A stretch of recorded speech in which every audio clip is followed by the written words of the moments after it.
All right. Go. My lord, so good. All right, well, here we go. Welcome to the 63rd episode of You Had Me at Halo, where we always discuss one of gaming's more storied franchises and where we never get off to a smooth start. But, winter is here. It's been a few weeks into the winter, and so I think we're going to have some more to deep dive regarding the update. We also today are going to step back and take a look at Halo Infinite 1 year later and take a look at it as an entire package and kind of reevaluate where Halo is today.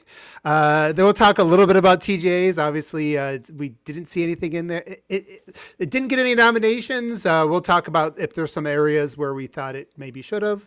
But before we get into it, let's go ahead and meet today's Spartan team.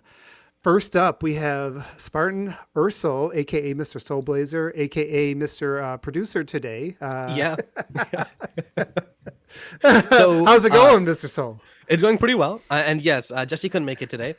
So I am producing. So let me know if there's any issues with the audio levels or things like that. I'll try and adjust as needed. If Abe's too quiet, if I'm too loud, if Austin's making too much sense, that kind of stuff. And we'll adjust as needed. Sounds good, man. So how's everything else been going? With me? Oh, them. Yeah. That's pretty good. Yeah. Yeah. All right.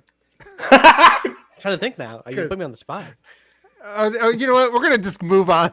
We're gonna move on to Spartan Austin, aka Mr. AustinFordGames. How you doing, sir? I'm doing wonderful, my man. I'm just over here right now perusing the insane collection of cool Forge creations over on ForgeEra, and I'm just blown away by some of the cool stuff I'm seeing. I'm doing great. Awesome, man. Yeah, we're definitely going to have a lot of stuff to dive into. So for people that don't know, well, actually, we can kind of touch on that in a few minutes here. But we've obviously now had about a week, right? Of oh, and that's Abe, by the way. Yeah, and I am I'm your host, Spartan Abe, aka OneBadMutha. I was gonna get to that, man, but anyways, they don't. Whatever. All right, so let's get into that. So, all right, guys. So we now have had a week to dive in to the winter update. Yeah, a little more than that, right? Has it? Yeah, it's been and it's been just a little bit of time that the community's had their hands on Forge. So we're kind of looking at the tip of the iceberg right now. And obviously we're doing what we can to help get some momentum going with that tip of the iceberg, right? With the Forge era. So Austin, I'm going to actually turn it over to you to kind of talk a little bit about that. Some of the things you've been able to see in the last week, because we've been kind of working you to the bone. With ForgeEra, you've been trying to let people know that it's out there, reaching out to other content creators, other Forge no creators. sir, yeah. no. Yeah, 607. I'm forgetting his name now. 607 Triumphant Creation is the one that monitors our Twitter account for ForgeEra, but. Right. It has been a very cool sort of project to be a part of. We decided that there was probably going to be some sort of vacancy, when Forge launched, and so John put in a ton of work and got a beautiful website built. And a week or so before it launched, asked me if I wanted to come on and help him with ideas and producing videos and sort of moderating the site, and it has been super cool so far, man. We have over 80 Forge creations on the website now. The combined most downloaded maps, the first 7 most downloaded maps, have over 14,000 views combined, and that's just the first 7. Like I said, there's over 80 items on here right now, so tons of downloads. Everyone who's making stuff in Forge, if you're watching this podcast right now, definitely go to ForgeEra, definitely upload your stuff. We are getting good attention on it. We don't we don't make any sort of monetary gain off of doing any of this. We're just looking at it as a tool for the community to be able to share their cool stuff, and have a really cool little sort of launching pad to help new creators or relapsed creators come back and have a platform so that stuff doesn't get buried. Super easy to use, mobile friendly, including if you're uploading, you can do it all from your phone. I love it. I think YHMAH is super great, but I might be biased. Well, I mean, you have been closer to kind of like what's coming out, keeping tabs on everything on Twitter. So I'm curious, like your thoughts, so far, being that you've been looking at stuff, like what's really been standing out to you so far amongst, these Forge creators and some of the creations you've seen over the last week? I think the biggest thing, right? The most obvious thing is some of the maps that we've already seen. There's a guy on Twitter named, I believe it's either Church_Epsilon or Epsilon_Church, who is the one who's behind the Coagulation remake. And he's been posting updates on it on Twitter before he publishes the map again. Because right now it's more so kind of a neat little mixture between Coag and Blood Gulch. Like it has the Blood Gulch bases, but kind of more so the Coag layout. He's updated it so the bases are the Coag bases. He's updated some of the environment a little bit so that it's a little bit more true to Halo 2's Coag. I think it looks insane. Maps like that, maps like Coag, maps like Argonaut B, and now the Warzone style mode that the creator of Argonaut B, Dark Memeing, has put together. It's unbelievable. Like, have you tried that Warzone style gameplay? I have not gotten to play it yet, but I've seen plenty of people checking it out. It looks bananas. The two maps specifically that I mentioned, I think, are things that stand out to me. Yeah. We have some features on YHMAH. Go check out what else we're into right now. But the other thing are like the mini games and scripts. The mini games, like I think Britt mentioned it in the chat. Yeah, the like Halo Diglett, where you just have sniper rifles. There are 24 like holes in the ground, and you just like crouch up and down and try to blow each other's heads off. It's hilarious. It's like whack-a-mole, but you're a Diglett from Pokemon. That, and like my favorite thing that I've seen by far so far was a script somebody made where you basically get a gravity gun, where you can pick up objects and just like repulse them at 1 billion miles an hour. The craziest thing about this is that it works on other players. Like I could pick up a player and just like look straight up and shoot them into the sun. It's amazing. The stuff that we've seen come out of the scripts already has blown me away. And the insane talent of the Forge community, I hate to say it, but like really has put some of sort of at least my expectations, if not the reality of certain things that already exist, completely to shame. Like people are doing insanely talented things right now with Forge, whether it's maps or scripts or mini games. I think that's kind of what I'm the highest on right now. Yeah, it's interesting you were talking about the coagulation because we were playing in that map and together we had in the LFG the other day, and hearing somebody in our party, I remember him going like, "Oh my God, this feels like Halo again." I'm so happy. I don't know if you remember that. No, like less than a minute into that game, that guy was like, "Oh man, it feels like it's 2008 again." And I was like, "Hey, 100%." I corrected him. I was like, "Well, actually, Halo 3 came out 2007." But like, he's 100% right. Like, playing on Coag in Halo Infinite, like, and honestly, Church nailed like the lighting and everything. It feels like a Halo 3 interpretation of a Halo 1 map in a lot of ways, but like with the badass sandbox that is Infinite Sandbox. So it is so much fun. Like, so many of us were just like laughing our asses off. There were a few people that weren't even like actually playing. They were just trying to see what like little characteristics from the classic maps were still there. Like, hey, can I climb up this hill? Can I back my Banshee up onto a slope? For all you Halo 1 kids there. Too, already made. Yeah, like there's a very good RVB reference. There's a sleeping bag somewhere. Like this map is Yeah, great, the and case. it's this kind of stuff that like I have nothing but faith that 343 will be bringing into the game's matchmaking. Exactly. Hopefully before season 3. These really Yeah, high I mean that. quality, kind of high effort maps, right? Mhm. Yeah, yeah. Well, it's interesting because some of these, now that we've had some time to jump into a few of them, I mean, some of these they look like 343 maps. They look like dev Yeah. made maps, and that was like one of the things that really kind of struck me is it did. The other day we were playing LFG, for better for worse, and we'll probably talk about the worst later. But for better for worse, it did feel like 2007 again, right? And it did have just that community aspect. You had people kind of just people excited, like.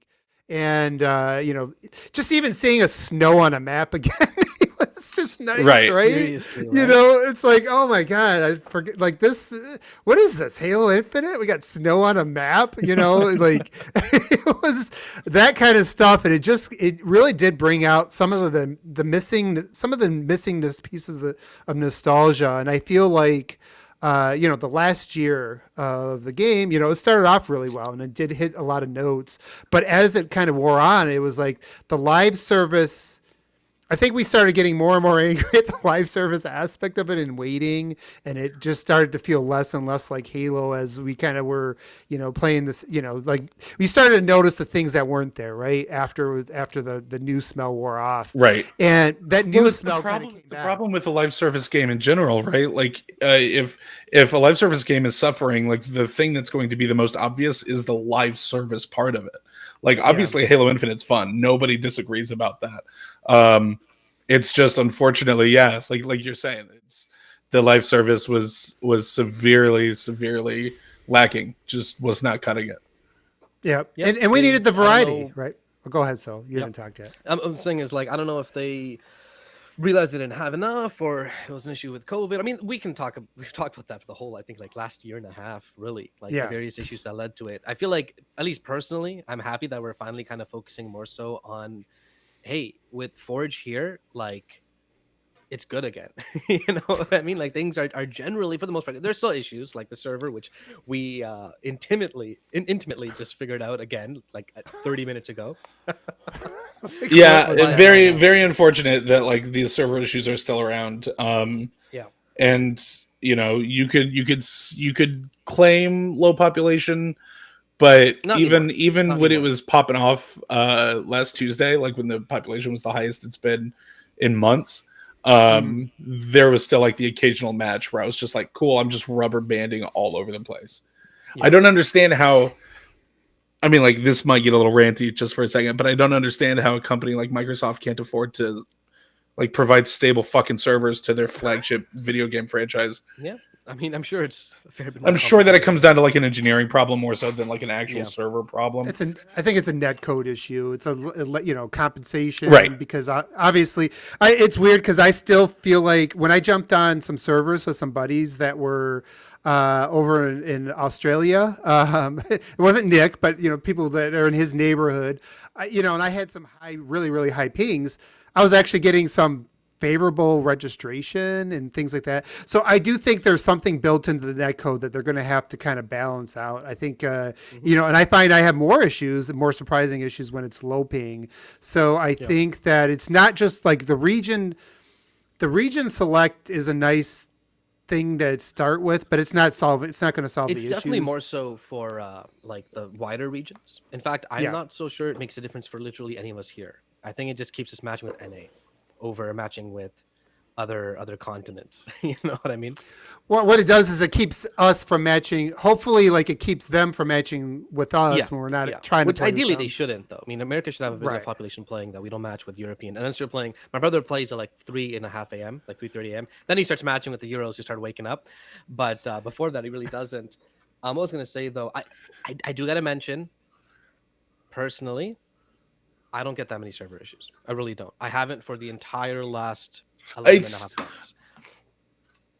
12 months, actually, I should say. Like, I think I can literally count on two hands the amount of times I've seen something right where I'm like, oh, yeah, so the server's actually just bad here. Like, didn't die when he should have died, or things like proper, like straight up desync, where it's like really obvious. Okay, something's clearly up here. Right. Thankfully, I don't experience that much. Although this one map I did though, so maybe 2.5 ends now.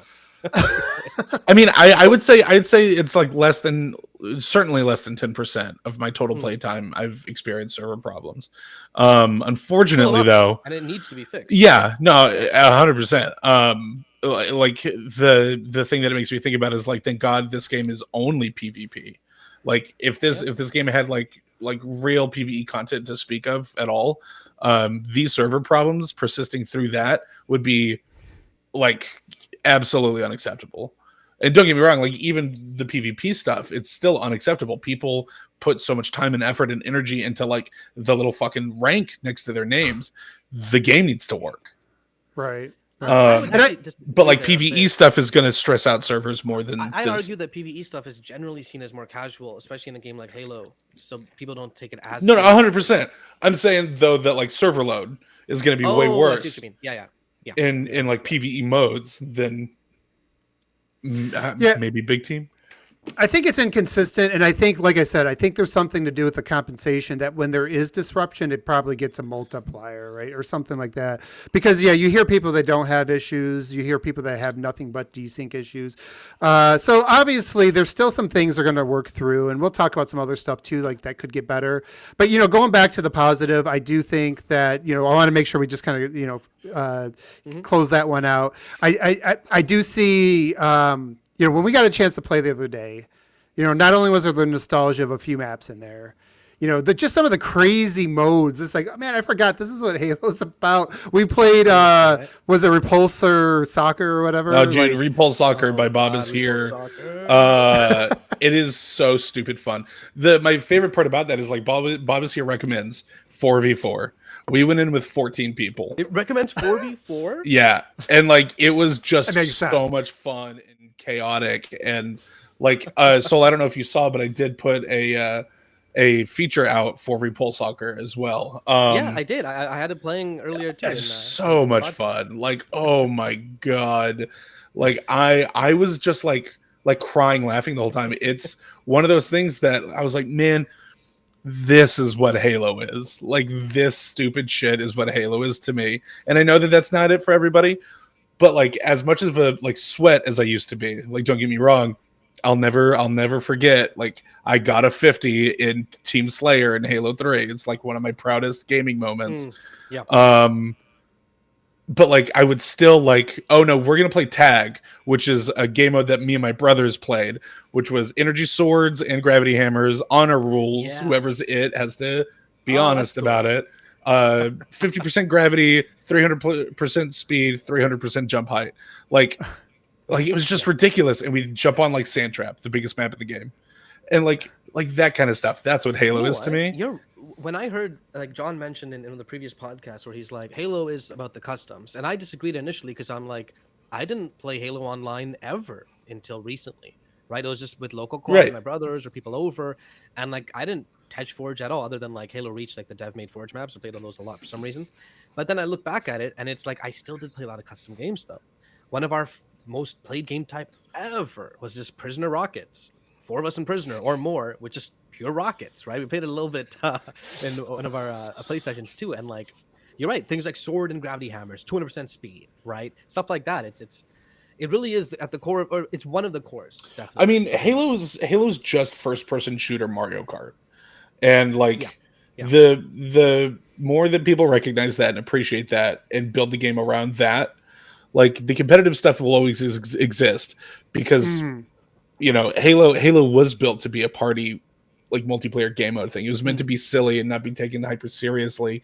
But then, I think the game starts to lose some of its identity as time progresses because more like certain people take it and like they identify with it and blah blah blah. I'm talking a lot about this.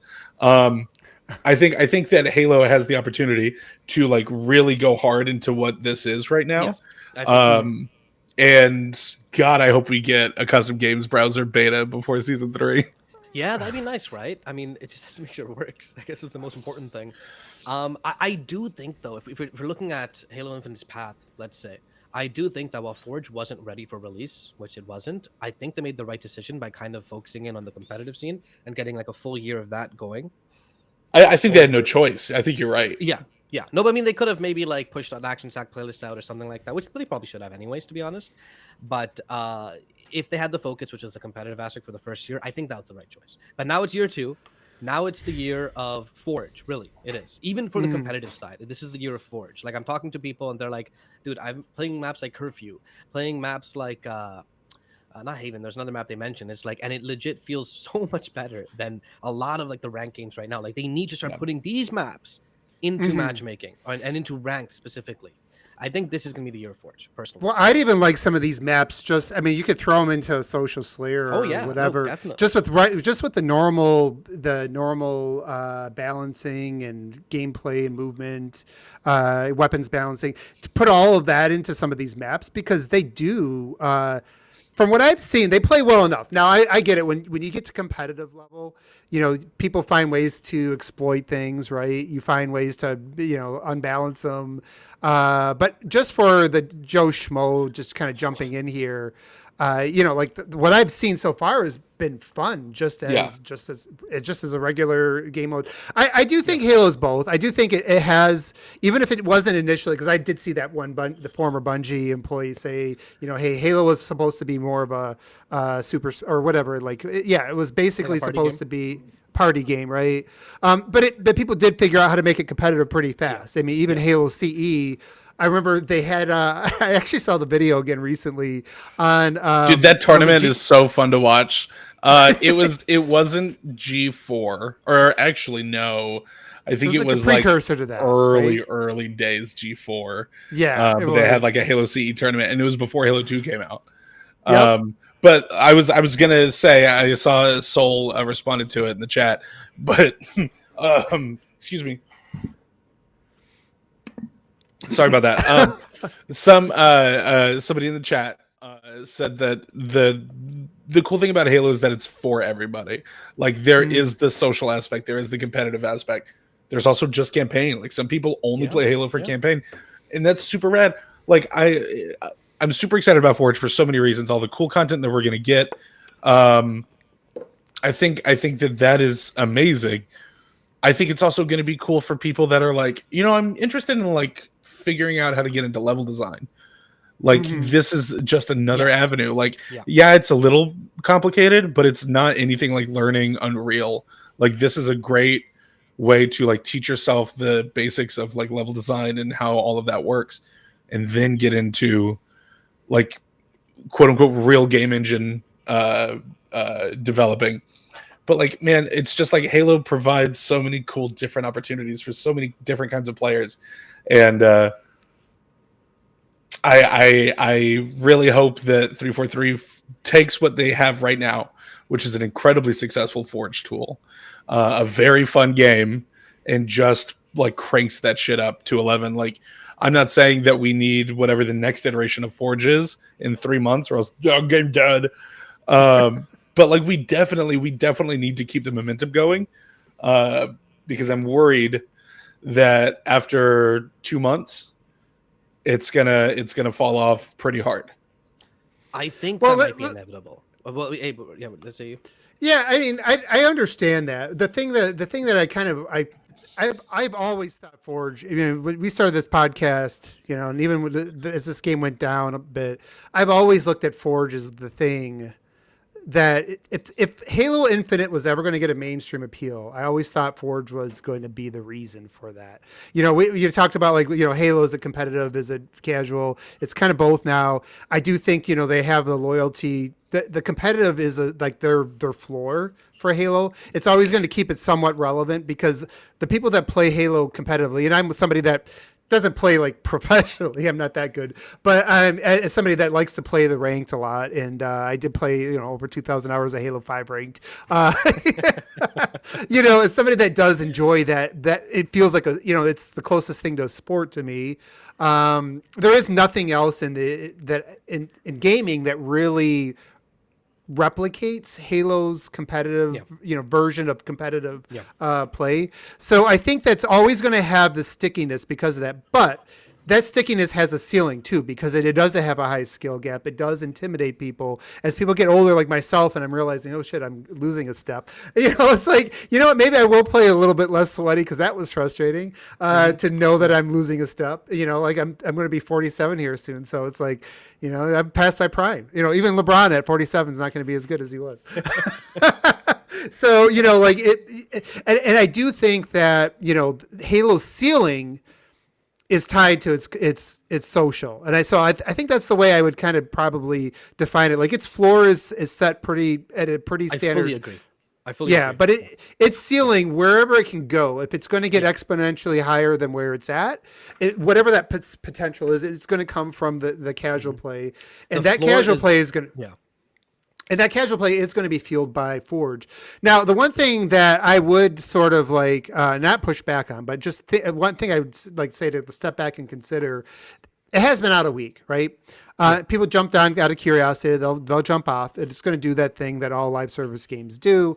However, the thing that I'll point out is that people are really just at the tip of the iceberg. I mean, the thing that I think it's underrated with this version of Forge versus like Halo 5 Forge or any other creative thing is just the fact you can take somebody who is an expert at level design, right? You can take somebody that does get that part, or that part comes to them because they played a lot of Halo. They understand sight lines. They understand spawn points.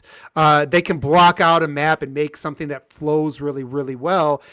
They can share that to somebody like John who can go pretty it up, right? You can have somebody that likes to get really creative artistically and do build these prefabs, and then somebody else who's really good at like understanding what kind of vision they want for the map can stick those into the map. And I think that over time, what you're going to start to see is like people taking their specialties and that stuff starting to come together.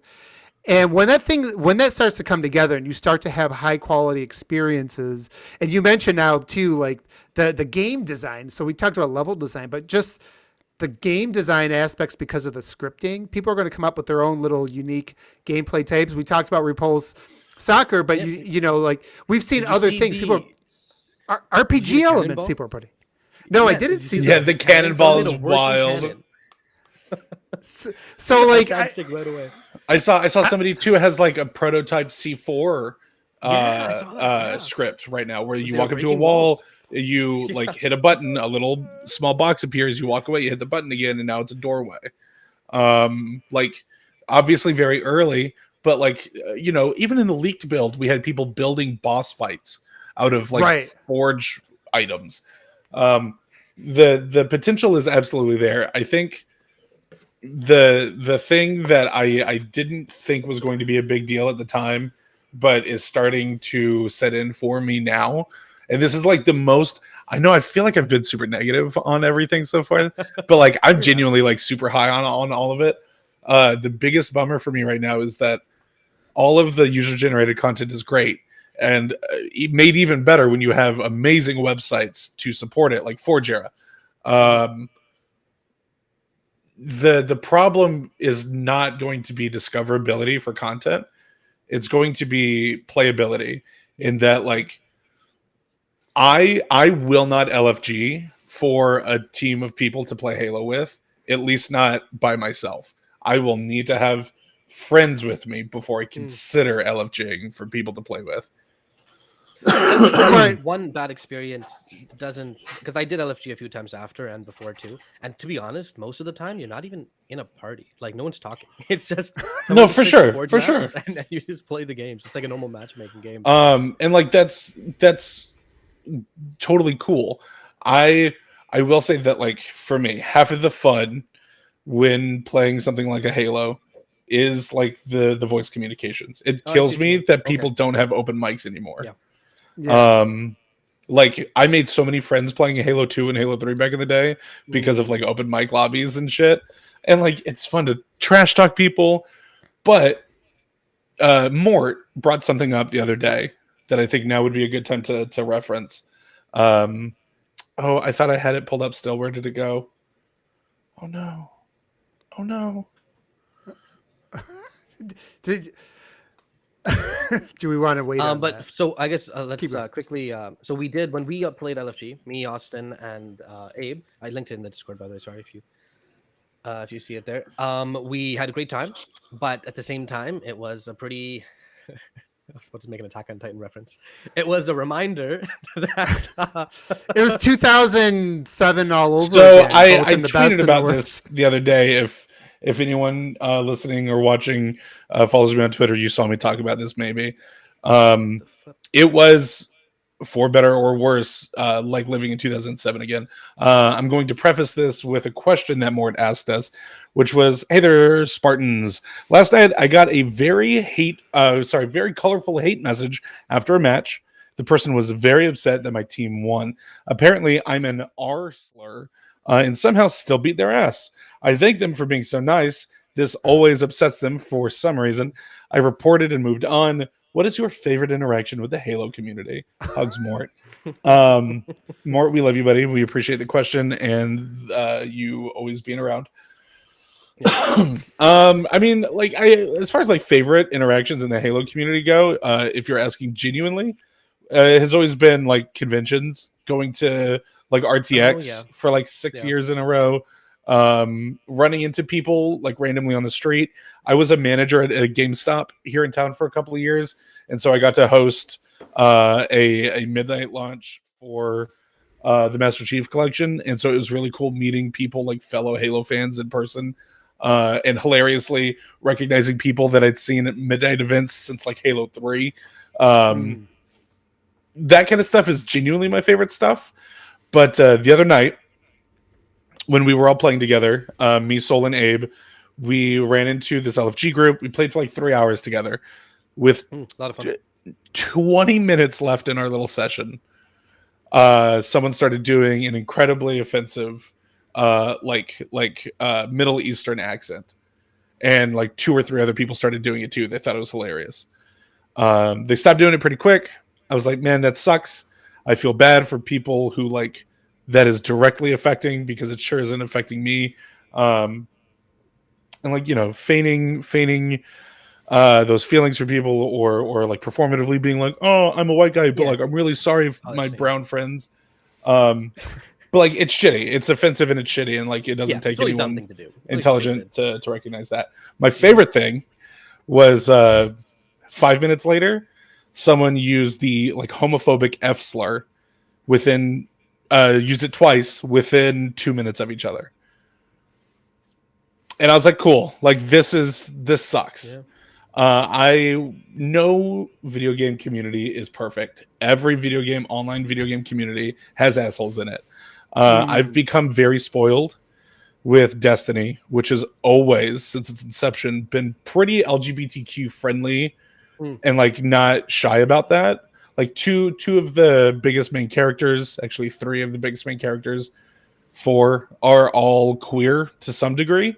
And like that's super cool. And that kind of representation makes it so that the people that play those games tend to align with those ideals. Yeah. And so you don't typically hear like homophobic shit or even racist shit in LFG lobbies. But like, no shit, first Halo LFG lobby I've played in like almost a decade. I got the whole thing. It was great. Package. I talked a lot about that, but yeah, Abe, go ahead. Like, no, I agree. The thing I'll say, you know, and because I've not been in the Destiny LFG or the Sea of Thieves, which I hear people are pretty nice in there. I've been in Halo like pretty much my gaming since the beginning, right? Like I've been on Xbox Live. My gamer tag is a day one gamer tag, and I've been there the whole time. And that's what you went with. I know it's too late to change it now. It's and I, even got friends that do get affected by that, and they joke, that's how we know racism's live and blah blah, that kind of stuff. But I do think obviously you're going to. Whenever you have stuff like that, people are going to be brave, and there's going to because there's no consequences really, and especially in a free to play thing, right? Like I feel like in a free to play game, you're going to have less consequences because people can just get an account banned and start up a new one. I guess I just would balance it with, we did play for a few hours. I know you guys played for a few hours. There was a lot of cool people in the party, and I have made some of my best gaming friends that have actually stayed and become some of my, just friends, right? Like I call them gaming friends, and they just became friends over time. And that is one of the cool things about when you kind of throw it out there, and you are going to run into like the some pieces of shit, and I think you just got to make sure we just ban them quickly. Maybe own the lot. Make sure we own the lot. I think to like quickly interrupt you because we had a shithead in the podcast chat just now. Let's be perfectly clear. If you think that like me calling out people for using offensive accents or saying slurs or anything like that is cool, then like fuck you, we don't want you here. Period. Unsubscribe from the channel. I mean, it's not. This is all of that. It's 2022. Like, I'm sorry, no one needs to explain to anyone why using a fake accent is not a good idea. Like, it's not something you don't need bothering. And I'm not like, I mean? Jesus Christ. I did stand-up comedy for 2 years. I can appreciate the difference between something that's funny and something that's like intentionally offensive. What you're saying, like what the person that I just banned from the channel said in chat is, wow, accents are offensive. People are soft. Like, get out of here, man. We're not here for that. And that is going to also stand when we do custom game nights. Like, if you can't be cool in voice chat, then you don't get to play with us. Yeah, crazy concept. And I just, like I said, I just kind of go back to like, you meet a lot of cool people too, right? Of all different places, 100%. all different parts of the world. Yeah, and that's the one thing and too. Like, yeah, I mean, there was a lot of night. There was a lot. What did you say? What? Is there a delay? Are we desyncing with our streaming? Are we? Yeah, we must be desyncing. It's probably my end. LFG does have some tools that I didn't use. That was technically my first time. I thought you were calling everybody in the party a tool. No. Sorry. What I'm saying is that was like my first time using like creating something on LFG. There are tools to stuff like, hey, no trash talking, or like, play it clean. Like, you really shouldn't have to put those things in. Well, and that's the thing is, like, I'm totally cool with trash talk, my man. I will trash talk everybody. Maybe make a be like, hey, like, don't be an asshole, right? Like, like, they really shouldn't have to. But man, I miss Bungie's old slogan was "Don't make us kick your ass," and like, I love that. I love that so much. To be honest, I did first time using the tool, right? So my thought was, hey, I'm playing with Austin, and Abe's going to join soon too. Party-wise, it should just be us three talking, and while we have a bunch of people who populate the maps while we play. And then I click this little button in LFG called Set Up Game. I'm like, hey, cool, right? I click it, invites everyone to the party. I'm like, oh. Well, it's funny, like, you and I were talking in a party, just you and I, and all of a sudden you were gone. I was like, okay, so I went to join you, and there were 20 people in there. And I was like, what happened? We didn't talk about this. So I think for future reference, we can still use the tool, but we would just make it just manually invite. 100%. And I think if people are watching and are interested, when we do custom game nights, which we are planning on trying to get off the ground, we will be on mic for those. 100%. It's just our community, right? If we're LFG, like maybe we don't deal with like risky, people being shitheads. I mean, it's the gaming community, and of course, it's not just Halo. I've played more than my fair share of League of Legends, and I'll tell you this much: in my last like 2-3 years of League, and I played like 10 years, literally the first thing I'd write in every single game is /mute all. It's just I didn't want to deal with it, right? It's just it tilts you, it tilts everyone, and it's just people suck. And then people will go out and they'll try and justify it. Like, for example, one thing that people would keep saying again and again is like KYS, right? I mean, I don't know. We're jumping on a big tangent here, but it's kind of so related. But I'm sure you guys have heard KYS, right? Yeah. Of course, right? And then I even talked to my brother about this a few years ago, and he's like, it's not a big deal. It's just a thing. I'm like, no, man. Like, it's just, you don't need to write these things, right? Because you never know about anything about the other person you're speaking to. You really don't. So, like, just write something like, you suck, or write GGEZ, or stuff like that. You know what I mean? There's still ways to trash talk without being a piece of crap. And I hope that's something more people recognize. So one thing I did want to mention, I did see, a lot of the content creators have been talking about, ways to kind of start setting up custom games, because really these things are the best when you're playing with people, that are fun, or people that are cool, that are on voice chat, right? Like if you're all just being kind of quiet, it does not take you back to 2007, even in the good ways. Yeah. So it really is best, to get, so people are starting like just Discords with, like, hey, the cool thing is like big streamers, big content creators like Mint Blitz, and I think Sean W has opened his Discord up again, service, and right? And like there are so many great servers out there that have people that are not assholes, because like these content creators put out positive vibes, so it attracts positive vibes. And like the cool thing, the Discord too, right? The cool thing is that they have moderation teams that take care of all that shit. It was insane scrolling through Mint Blitz's Discord the other day and seeing like 15 24-player lobbies all just going. I was like, look at this, man. Holy crap. Yeah. So absolutely. So the gist of it is there's ways, and I think it's just going to be a matter of time too before 343 starts picking up on some of the stuff and starts promoting it more. And I think there's a lot of tools that we have today that we didn't have in 2007. You didn't have Twitter. Absolutely. You didn't have. Well, as long as Twitter is alive, I mean, whatever is going to come after Twitter. Tumblr. Not Mastodon, that's for sure.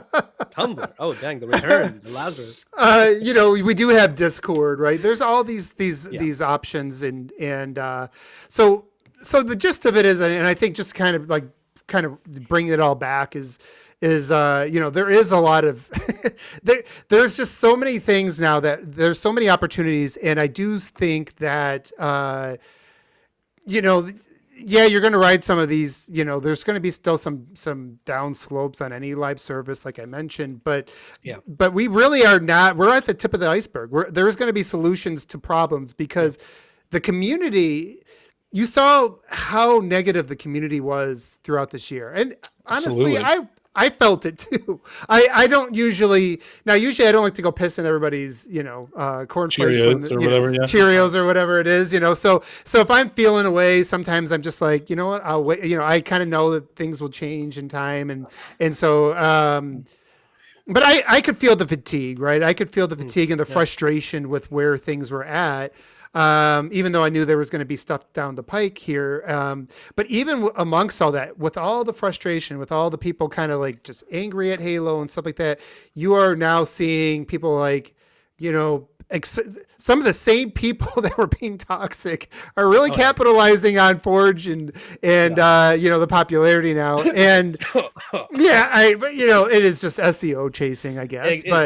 Yeah, it is what it is. It's the don't hate the player, don't hate the game. I guess I can hate both the player and the game in this. You can hate both, for playing the game. Mr. Ackman, I will never speak about Halo ever again.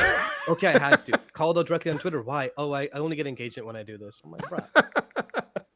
But it's interesting now, because now the same people are like wanting to dive in and do things to like support the game, and it's like, now I'm going to have my own Discord lobbies and solve that problem that you're talking about, Austin, right? Because you can moderate that stuff. We got a website out there. What's the one, the looking for game? There's playdate.gg. Playdate, yeah. And then there's also just like the built into the Xbox console LFG. Yeah. And then we got sites like ours that, ours, and also, Forge Hub, that are trying to help people, and of course, find maps. Not temporarily per se, but for the most part, they need to last until March, right? Like the longest they need to last, assuming there's not another delay. I think they'll get better, though. That's the thing I'm thinking. Ours is going to get better. I know Forge Hubs has been working on making theirs better, and I think Forge Hub is launching theirs on Tuesday. Oh yeah. Finally. I think so. Yeah, so like these things will continue to get better, and the maps will get better. People will start to work together. And I just think people greatly underrate the potential that's going to come out of like, it's no longer like you have to be the answer for everything. You can get on there, you can just build scripts, and then people can go apply those scripts to a great block out, and somebody can take that block out and script and apply some great aesthetics, and somebody else can add some prefab, and it's just going to be so cool. Where it's like social has its population, right? But its population has been waning because for the most part, Halo Infinite has not really been a social friendly experience, right? Yeah. But it's had like its core competitive audience, which for the most part has kept the game not in top 10, but like still on the list. in general. I mean, right? kept it alive. Kept it alive, basically. I Mhm. want to say that Forge is another group of people that will add to that to keep it alive. It won't. It's not enough. Forge alone is not enough to propel it to the highest it's going to go. Right? Of course. Especially Forge without a custom games browser. Well, But yeah, I do want to say it's enough for it to bring in another group of audience, even if it's just forgers and people messing around with LFG or Playdate or whatnot, to kind of breathe another little bit of life of air back into it. I am curious what it means for matchmaking, though, because I feel like a lot of people that would otherwise matchmake are spending their time in Forge instead. You know? I personally, I can remember, God, the hundreds of nights that I spent with my friends, like hopping between, like, let's go mess around in campaign, let's go play a custom game, let's go play Cops and Robbers and multiplayer, let's go see if we can get to 50 in Team Slayer together. Like the idea is the same thing as the Battle Royale discussion, which is you give the game something that attracts more people. And those people will try out more than just the thing that brought them to the game. Because at that point, they're invested. They want to be a part of the ecosystem. Which is why it does suck that the server issues still aren't ironed out. Yeah. Because, like, there was a big surplus of people. And I'm sure we have people on the Discord, too, that played it. I am still annoyed that they use the term desync for everything, because it's not desync. It's various other network issues. But there are still other issues, and it's affecting people, and it's pushing people off from playing it. And it sucks that that's still there. No, 100%. I think if it continues to be the problem when, like, the custom games browser does get here, like, people aren't going to stay in games if they're laggy as shit. Exactly. So it needs to be, like, priority number one right now. I think I've seen so many content creators on Twitter especially saying, like, priority number one needs to be a custom games browser. And, like, I get that. But, like, more than that, more than additions and improvements to Forge, the servers need attention. And obviously, not everyone that works at 343, like, an artist isn't going to go work on, like, the network engineering. But I think a thing that 343 needs to maybe lean into hiring for, if it comes to that, is, like, improving server stability. Right? I mean, hopefully, as we talk about this, they've already bulked that team up, and they're already working on it, blah, blah, blah. Because one thing I have noticed is 343 in general have been pretty responsive in the last few weeks with various changes and requests. And I'm curious how many, like, what Sandbox changes will happen, because now people are claiming the commando's too strong, or the green gun's too strong. But Abe, you were going to say something earlier, and I totally cut you off. Yeah, well, just to kind of get into that. So I do think that the netcode thing, I do think is a little bit of a complicated thing that they have talked about it. They are aware of it. I from what I understand, and maybe it's, it could be rumors or whatever, but they are actually struggling to kind of figure out what that issue is. It's not that they haven't prioritized it or they haven't hired enough people. They really are trying to unravel what has caused it. So there's reports too that there was issues with documentation, right? All the contractors, and then the lack of documentation, people would leave. And anybody who's worked in technology, which, I manage people like smarter than me in technology, but when you have somebody from the outside, like a contractor, come in, they build something and they don't document it properly and leave. Man. It's like, okay, what? I'm going to learn all. Like, I mean, people already don't comment on code properly, right? So. Yeah, people do not understand how difficult that could be. You could be extremely good at what you do, extremely smart, have all this, experience and knowledge, but somebody else, you don't know what that person was thinking when they're building their house, right? Or when because with coding, it's not like a one size, like even within a. There's not like a one size fit all solution for anything. People can have a lot of. Well, no, and like there's even like after the big revamp that is now the Slipspace engine, like there are still going to be things in there. It's the same thing. Like Luke Smith gave an interview to the Interactive Academy of Arts and Sciences recently for their Game Maker's Notebook podcast, and he was talking about, like, when he wasn't quite in like the top of the Destiny franchise role that he's in now, like having to deal with new engineers coming in being like, what's up with all of this, like all of this stuff, can I try to fix some of this code, and having to tell people, and like it being notated in the code itself, but like, please don't touch this has been in this engine's code for 15 years, and if you touch this, it all falls apart. Like right. And like Halo is the same thing, not top to bottom, of course, just like Destiny's not that top to bottom, but the idea still applies to like every discipline. that falls under engineering, whether it's networking or if it's game feel or if it's UI. Like, unfortunately, it's not as easy as like going in, like hitting the backspace a whole bunch and then writing out a whole bunch of new stuff. You have to play nice with legacy code and make sure that things work. Unfortunately, that hasn't gotten there yet, but hopefully soon. This is, by the way, this map you're playing right now is this gives me some. Dude, Argonaut B is so cool.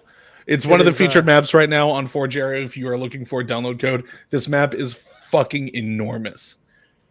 It is really cool, and it just gives you old school feel, and it's like, yeah, we got snow again. Yep. So one of the things you guys put in the, one of the things you guys clickbaited with this week was, does this save Halo? And yeah, I'm joking, sort of. But wait, 1 sec. Sorry, Abe, I realized I was muted the whole time. You didn't give your answer for the question that Mort asked. What's your favorite Halo community interaction? Or did you?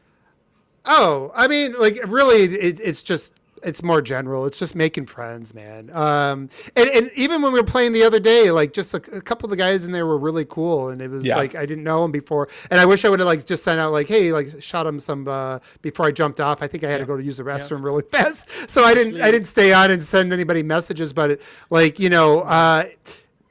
this is how I've met some of the coolest people over the years. Is just you jump in a lobby, you play with somebody, they just seem like a good person, guy or girl, and you throw them on your list, and then they're in your party next time. So that's my favorite thing, and that came back, and I will deal with some of the bullshit to get to that. I just think you do have to like weed out the garden, right? Like you do have to unfortunately deal with like rah blah blah blah blah to get to like people that are super chill and fun to play the game with. Yeah. But remember that one guy who was like, "Hey guys, so Microsoft, they gave me Halo Infinite's campaign for free." Dude, and he was like, he had no idea that it was included with Game Pass, and we were like, "Do you have Game Pass?" He was like, "Yeah." I was like, "That's how you got it, man." He was like, "Oh." This guy thought Microsoft specifically is like, "Hey, this man in particular, you know what? We love this guy." You know what, Bill? You get Halo Infinite. Every time we release a new Halo game, we randomly select one person, and it's you. He got his $1 Game Pass and was like just shocked that he was playing it. But for me, really quick, because I didn't answer it either. Yeah. I will. Not my favorite memory, but probably one of my most striking Halo Online memories is Halo. Also, please excuse the background noise. My nieces and nephews are over. I should go downstairs. Anyways, my most striking memory is Halo 3. I finally got like a week or two of Xbox Live Gold. I'm super excited. First time playing online. All right, let's go. This is gonna be amazing. I play Halo so much in person. In LAN. I'm so good at the game. It's flipping Valhalla, and I got dominated so badly. There was this one guy on the stupid hill in the middle, and I swear for 15 minutes, all I tried doing was just taking him down, and I didn't. And since then, I'm like, yeah, I don't think Halo Online's for me. And so I didn't really bother with it. Like the anecdote, especially back in like the LAN days, was always like, you might be the best Halo player that you and all of your friends, everyone in your neighborhood has ever known. Yeah. But the minute you go and play with other people that play Halo like you do, you are bottom of the barrel. Yeah. You are nothing. You are dog shit. You're like, oh, you didn't even know you could super bounce on lockout, dude? Like, what are you, you're not a real gamer? Yeah, I thought I was really good for my age, and then I jump in, and sometimes I jumped into like Ains's party, and he brings in like he's like the Onyx that brings in these super sweaties, and of course I was like, man, I'm not any good at. I didn't realize how bad I was at Halo. Well, Abe, it's never your fault though. It's always the lag, right? It is a lot of times though, honestly. And also with age comes desync. So you asked the question in this week for our title, right? Well, does this save Halo? And I think we were kind of talking about it. I think a lot of people were looking at it like, hey, like they were looking whether to see what sort of reaction we're going to get with Forge. Is this kind of like where Halo is going to be? I think this is just, again, I said tip of the iceberg a bunch of times. I just think this is like the beginning. This is like the beginning of them rebuilding Halo. It's not something that's going to save it. But pulled Jack up onto the board, but the buoy is in the water and it's floating towards him. Like Halo Infinite it's 1.2, not you are being rebuilt. it's not right. The $1 million game, instead of man, for anyone that might have not gotten that. It was a bad joke. It's the idea. I think, Abe, I cut you off so passionately this time because I just 100% agree with you. This is like the starting line. This is 100%. Is Halo saved? No, but much like the progression system, this is a great step in the right direction. Yeah, it is. It lays a new It almost like this shows you, I think, this is what the foundation should have been when it launched, to be honest. Yeah. If I can be honest about it. We'll talk about that in a bit too, I imagine. God, sorry again for the background noise. Oh, it's fine. Can I reduce that a bit? Maybe reduce my gain. But yeah, I think that this, coupled with the custom games browser, coupled with Tatanka, coupled with maybe like some sort of PvE mode, please God, I think all of that together saves Halo. But at the end of the day, it's really going to be whether or not the people come back to play it. If the content is good, if it's sustainable, all of that, that's great. But if we don't have the people coming back to play it, then like it won't be saved. It'll never be saved. We have to convince people that what we have is good enough to play. Yeah, I do think people, especially people keeping a close eye on like the most played lists and whatnot, come to the realization that Halo and honestly games similar to it are no longer top dog. I mean, I'm sure we've had this discussion many times, but unless it gets to the BR, I don't care how many maps it has. I don't care if the servers are perfect. It will not stay in top 5, not long term. Just the way current games, the things that are. No, are you kidding me? Like, look at the top 5 right now. There's no way Halo competes with any of those games. No way. Games that are like cross-platform and that offer cross-platform play with their friends. Like, Halo's not going to beat the newest Grand Theft Auto game. Halo's not going to beat a brand new Madden game just because it gets an update. Yeah. Like, admittingly, to be honest, actually, the sports games are actually never in there, right? That's something else. No, for sure. It's a thing that I pulled out of my ass. Like, it can jump itself up in there, even without the BR, but the new update, whatnot, or maybe with like content, that kind of stuff. Yeah, 100%. I think it surprised me a little bit, kind of. Like, Destiny's in like a super fucking hard lull right now, but like it's beating Destiny in most played games right now on Xbox. For now, yep. And like unfortunately it won't last or whatever, but like that's super cool to see. When Destiny has consistently, right now it's at its lowest. It's maxing out at around 40,000 people a day on Steam. If it's beating out Xbox and those numbers are similar, then like easily 50,000 people on Xbox a day are playing Halo right now. And like, it's not a huge number, but it's way better than what it was. Keep in mind. Right. Concurrently. Yeah. Not just only 50,000 people. Yeah. So I will be a little bit more bullish. Like so I've been data and analytics, and so I tend to look at everything. I played Halo 5 for 2,000 hours. Yeah, no, I say it because I just try to preface it because I always sometimes it can come across as a little bit of shilling, but I just look at things like in trends and I look at what Roblox is, and I'm like, why can't Halo? Like I get it, maybe it doesn't have the financial model, but or how Minecraft grew over time. And we say, like, if it's going to be good, if people like, I when you see this many people in the community, like right off the bat, just my gut feel is, and the way kind of things are trending, and from where it was, like when we talk about it, if anything should have been just done, after all the negativity and everything, I don't see how they could find a low. I shouldn't be saying this out loud, but I don't see how they could find a lower floor than where they were a few months back. And we'll see in the next months, right? What I'm saying, even just the sentiment around the game, right? And I do agree with you. Like, Arena is not going to.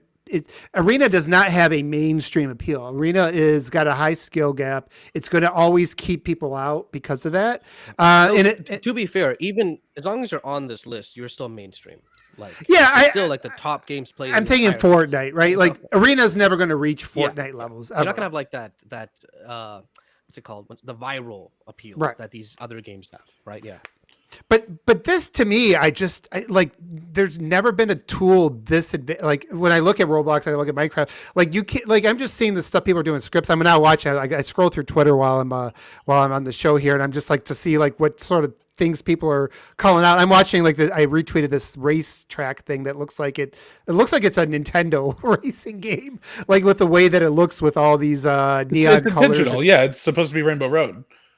Yeah, I mean, like that is, I mean that kind of stuff. You know, it's just the potential of it. I think because of that stuff, people do underestimate the upside of it. It's like you know, if you watch sports. I know you don't. I don't know what you do. You do so right a little bit.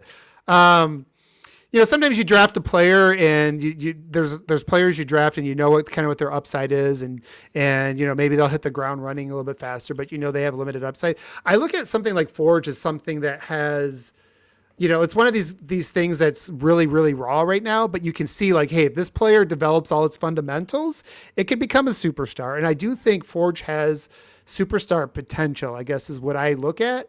And yeah, I agree. Like, okay, browser's got to come, and it's going to come, right?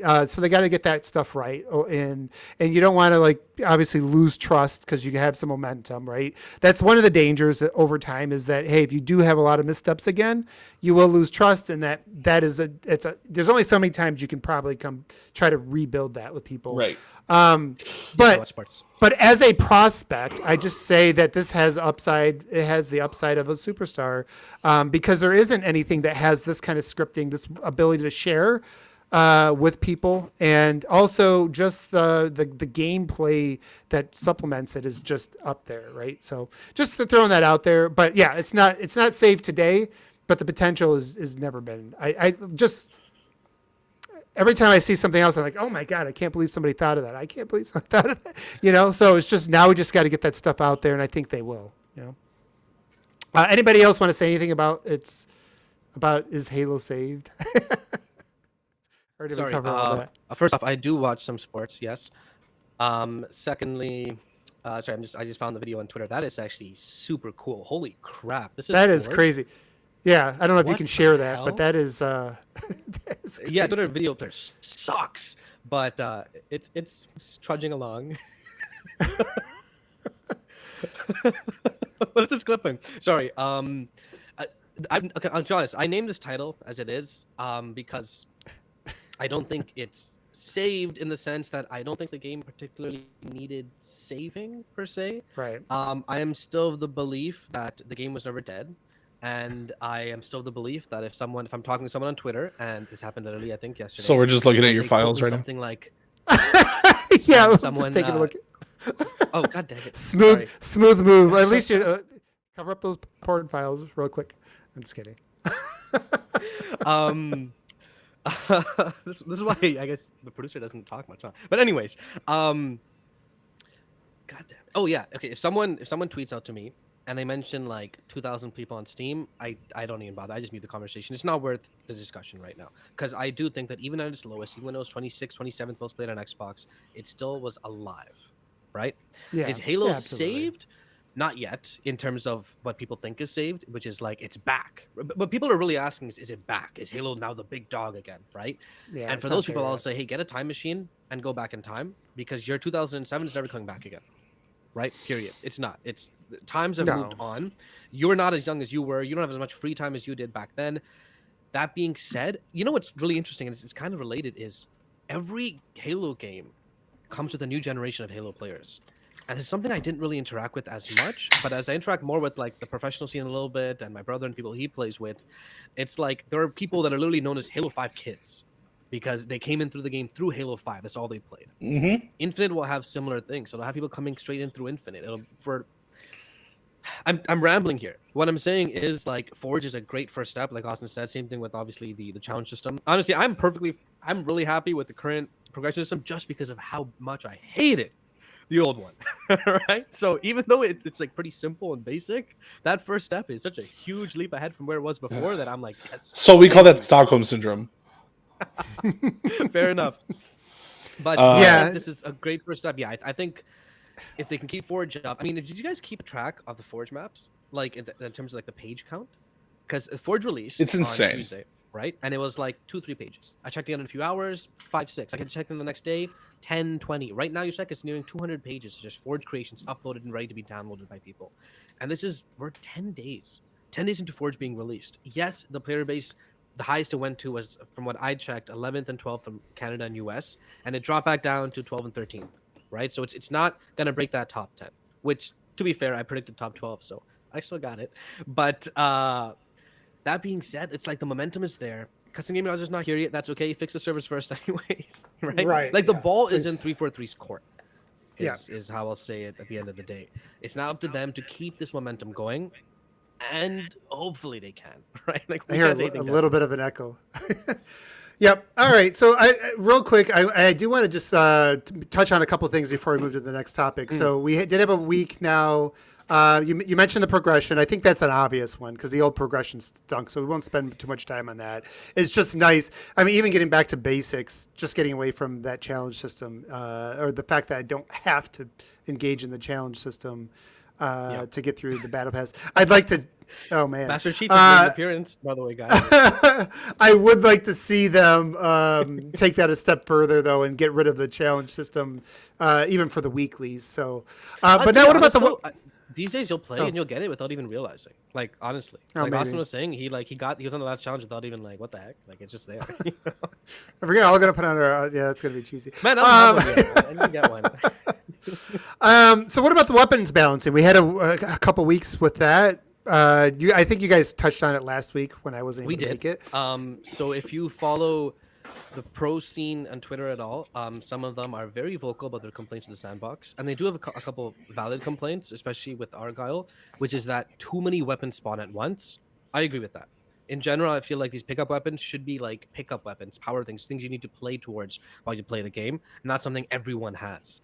That being said, I'm pretty sure 343 addressed just that in their upcoming future updates thing, so they already know the problem and they're fixing it. Yeah, but yeah, you have people saying the commando is way too strong now, and you people saying the plasma pistol is too strong, things like that.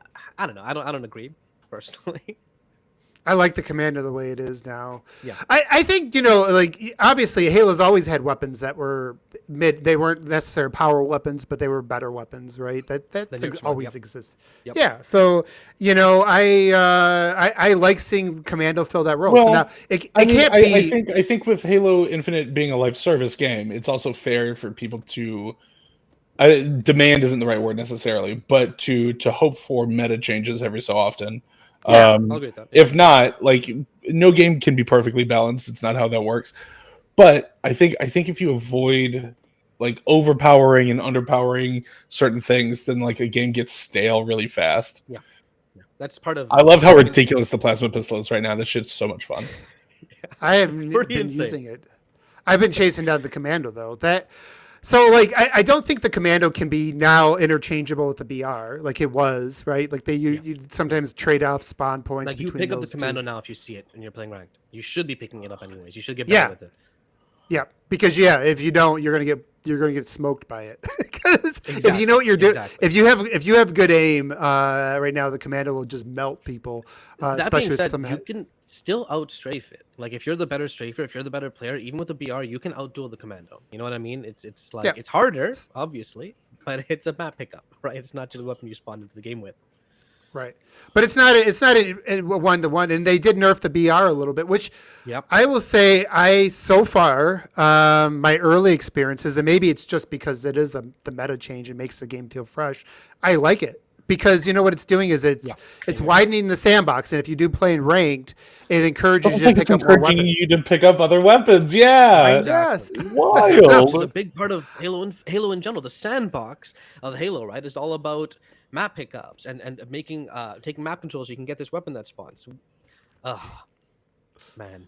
Like nothing bothers me more than like MLG gameplay where it's nothing but BRs. Yes. Like it is so boring. It is so boring. Like a quick tangent per se, but if anyone knows, we talked about Spartan a little earlier in this episode, right? He's a pro Halo player. He's really good at the game. I had to mute him like a couple days ago, and someone else had to too, because right now, basically, so for people who don't know, there are certain things that are G8 in the pro scene. G8 is in gentleman agreements, as in, hey, we think this weapon is broken. no one's going to pick it up and use it. The current things that are GA'd are the Mangler and the Sword. Those are the two that never picked up in pro games the past like 6-7 months, right?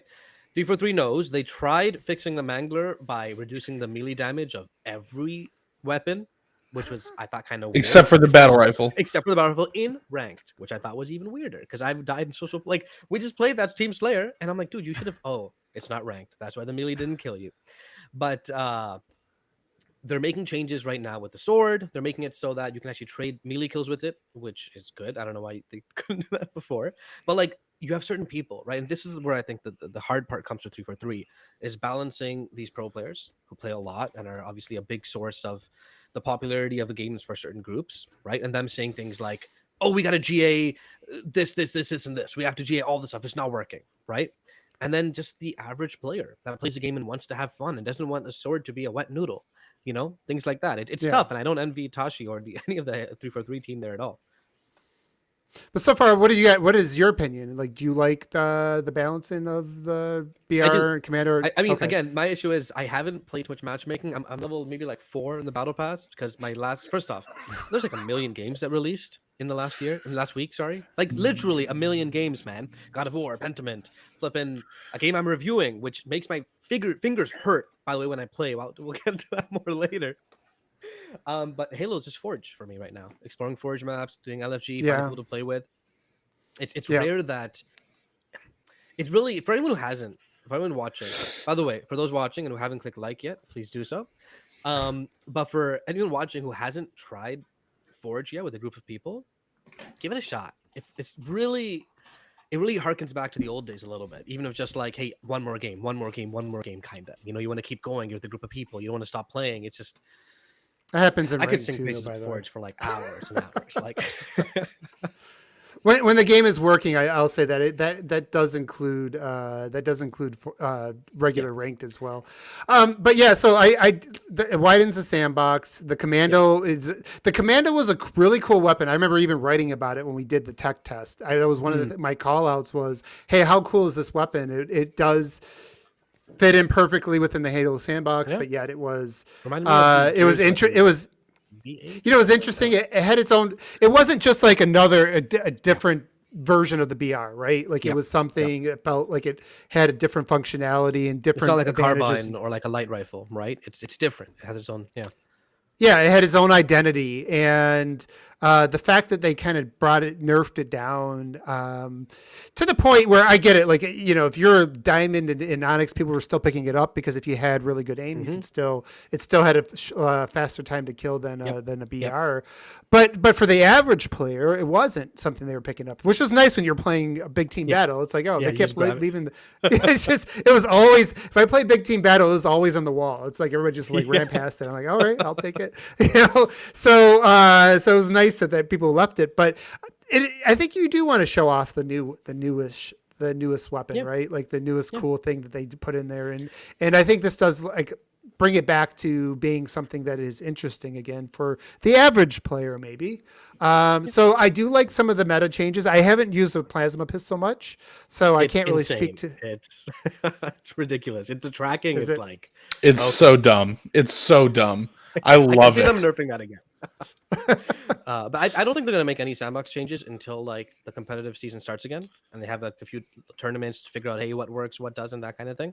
Which is why I think that some of the pro players that are going like losing their minds this early is like, bro, just it's been a week, a little more than a week. Like, relax, keep playing. Yeah, there will be more changes. There's always changes, right? Yeah. I fully agree with Austin, though, as it's a live service game. They do kind of mess with the meta. That's kind of how this works, right? And I feel like that's something the pros should realize at one point, too, because it's like I watch a lot of Dota. I watch only the league finals, right? And both those games, they constantly screw with the meta. They make this item weak. They add this item that destroys, that breaks everything. And you're like, okay, they don't say, hey, let's GA it. They say, okay, how do we play around this, right? What do we do here? And it makes the viewing experience much better. Like that's something I hope 343 keeps realizing, but it's tough, right? When you have everyone just against you in certain aspects. Like, this is terrible. Fix this right now. Do this immediately, right? Number company bad, basically, right? So Yeah. Oh God. So I think that covered. Well, we didn't Yeah. talk too much about the new maps, but I really haven't had a lot of time with the new I like 'em. maps. Argyle I like 'em pulled a out lot. pretty quickly. Do you? I think they're I did pretty think Quickly was solid. better. They're basic. They're very basic artistically, especially. They're very basic. I really hope that if we get more official Forge maps, that maybe a little bit more time goes into arting them than You what guys we think got. the pit will look significantly different when it comes in like a couple. I have a feeling that because of fan reception, that they will make it look a little bit more like Classic Pit. Okay. I could see that. Yeah. Probably still its own original thing. You know, it's not a 100% like 1-to-1 Pit remake. There are new spots on that map. But I think that they'll try to match the aesthetic a little bit more closely to the original. Yeah. Makes sense. Yeah. All right. Well, we are. Gosh, so much for the short show, guys. We're running long again. So let's fly We through have a few look. topics. Big thing. Yeah. You wanted to talk about the TGA stuff. Yes. So this I'll should be an let interesting you kind of discussion lead that. 'cause, yeah, we have a bit of a divide here, which is always awesome in these things. So there's actual conversation. So for those unaware, TGA's nominations came out, and they are The Game Awards. The Game Awards. Sorry, yeah, Jeff Keighley's show. By the way, I like Jeff. I like the Game Awards. They're always fun shows to watch every year. I enjoy them. Sit down, get a couple popcorns. You know what I mean? Because it's like 4 hours long. But the question I had basically was, I personally believe that Halo Infinite, which is eligible for this year's awards, by the way, the 2022 show, because it released December 15th, so past the cutoff. It's December 8th. Sorry, it's eligible for this year's awards, and I personally think it was what's it called when something's ignored? It was Snuffed. Ignored. It's not. I don't know about snuffed. But it was ignored completely. Like it's one thing for it not to be nominated for stuff like Best Action Adventure Game, which I think it should have been. It's another thing for Jen Taylor not to be nominated for Best Performance. When you see people like Christopher Judge or Atreus' voice actor nominated, and I mean, I have only played like 7 hours of Ragnarok, but so far they're kind of just okay. You know what I mean? Like it feels to me like it was completely ignored. They forgot it ever existed, and then they went with it. What do you guys? They did forget. I think that's one of the flaws with the show. They just forgot I honestly am not too torn up about it not getting nominations. I do think the music probably for me that was the one area that it was definitely an A for me. So I am surprised it didn't at least get. It's not snuff. What's the term, man? Snubbed. Snubbed. Yeah, I mean whatever. It was, but it doesn't. No, it is snubbed. Yeah. It's snub, right? Yeah. Yeah. Okay. Does it surprise? Like, was anybody definition. expecting any? I wasn't expecting anything to come. No, and like I wasn't, but it would have been nice. Okay. Yeah, go ahead. Oh, I'm sorry. I there is nothing. I loved Halo Infinite's campaign. I think it is one of the best campaigns that Halo's had in a very, very long time. If not, deserves to sit up there as like, it is legitimately one of the best Halo campaigns. I've loved Halo since day one, right? Like literally day one. Went to a Best Buy with my cousin, picked up an Xbox, Project Gotham Racing, and Halo. I don't think that Halo has done anything since Halo 2 to make it worthy of any sort of like Game of the Year discussion or anything like that. So you disagreed with the outlets that gave it Game of the Year back last year too? Say that again? There were quite a few that gave it there. You disagree with the outlets that gave it Game of the Year last year as well? Yeah, 100%. There were a few that gave it.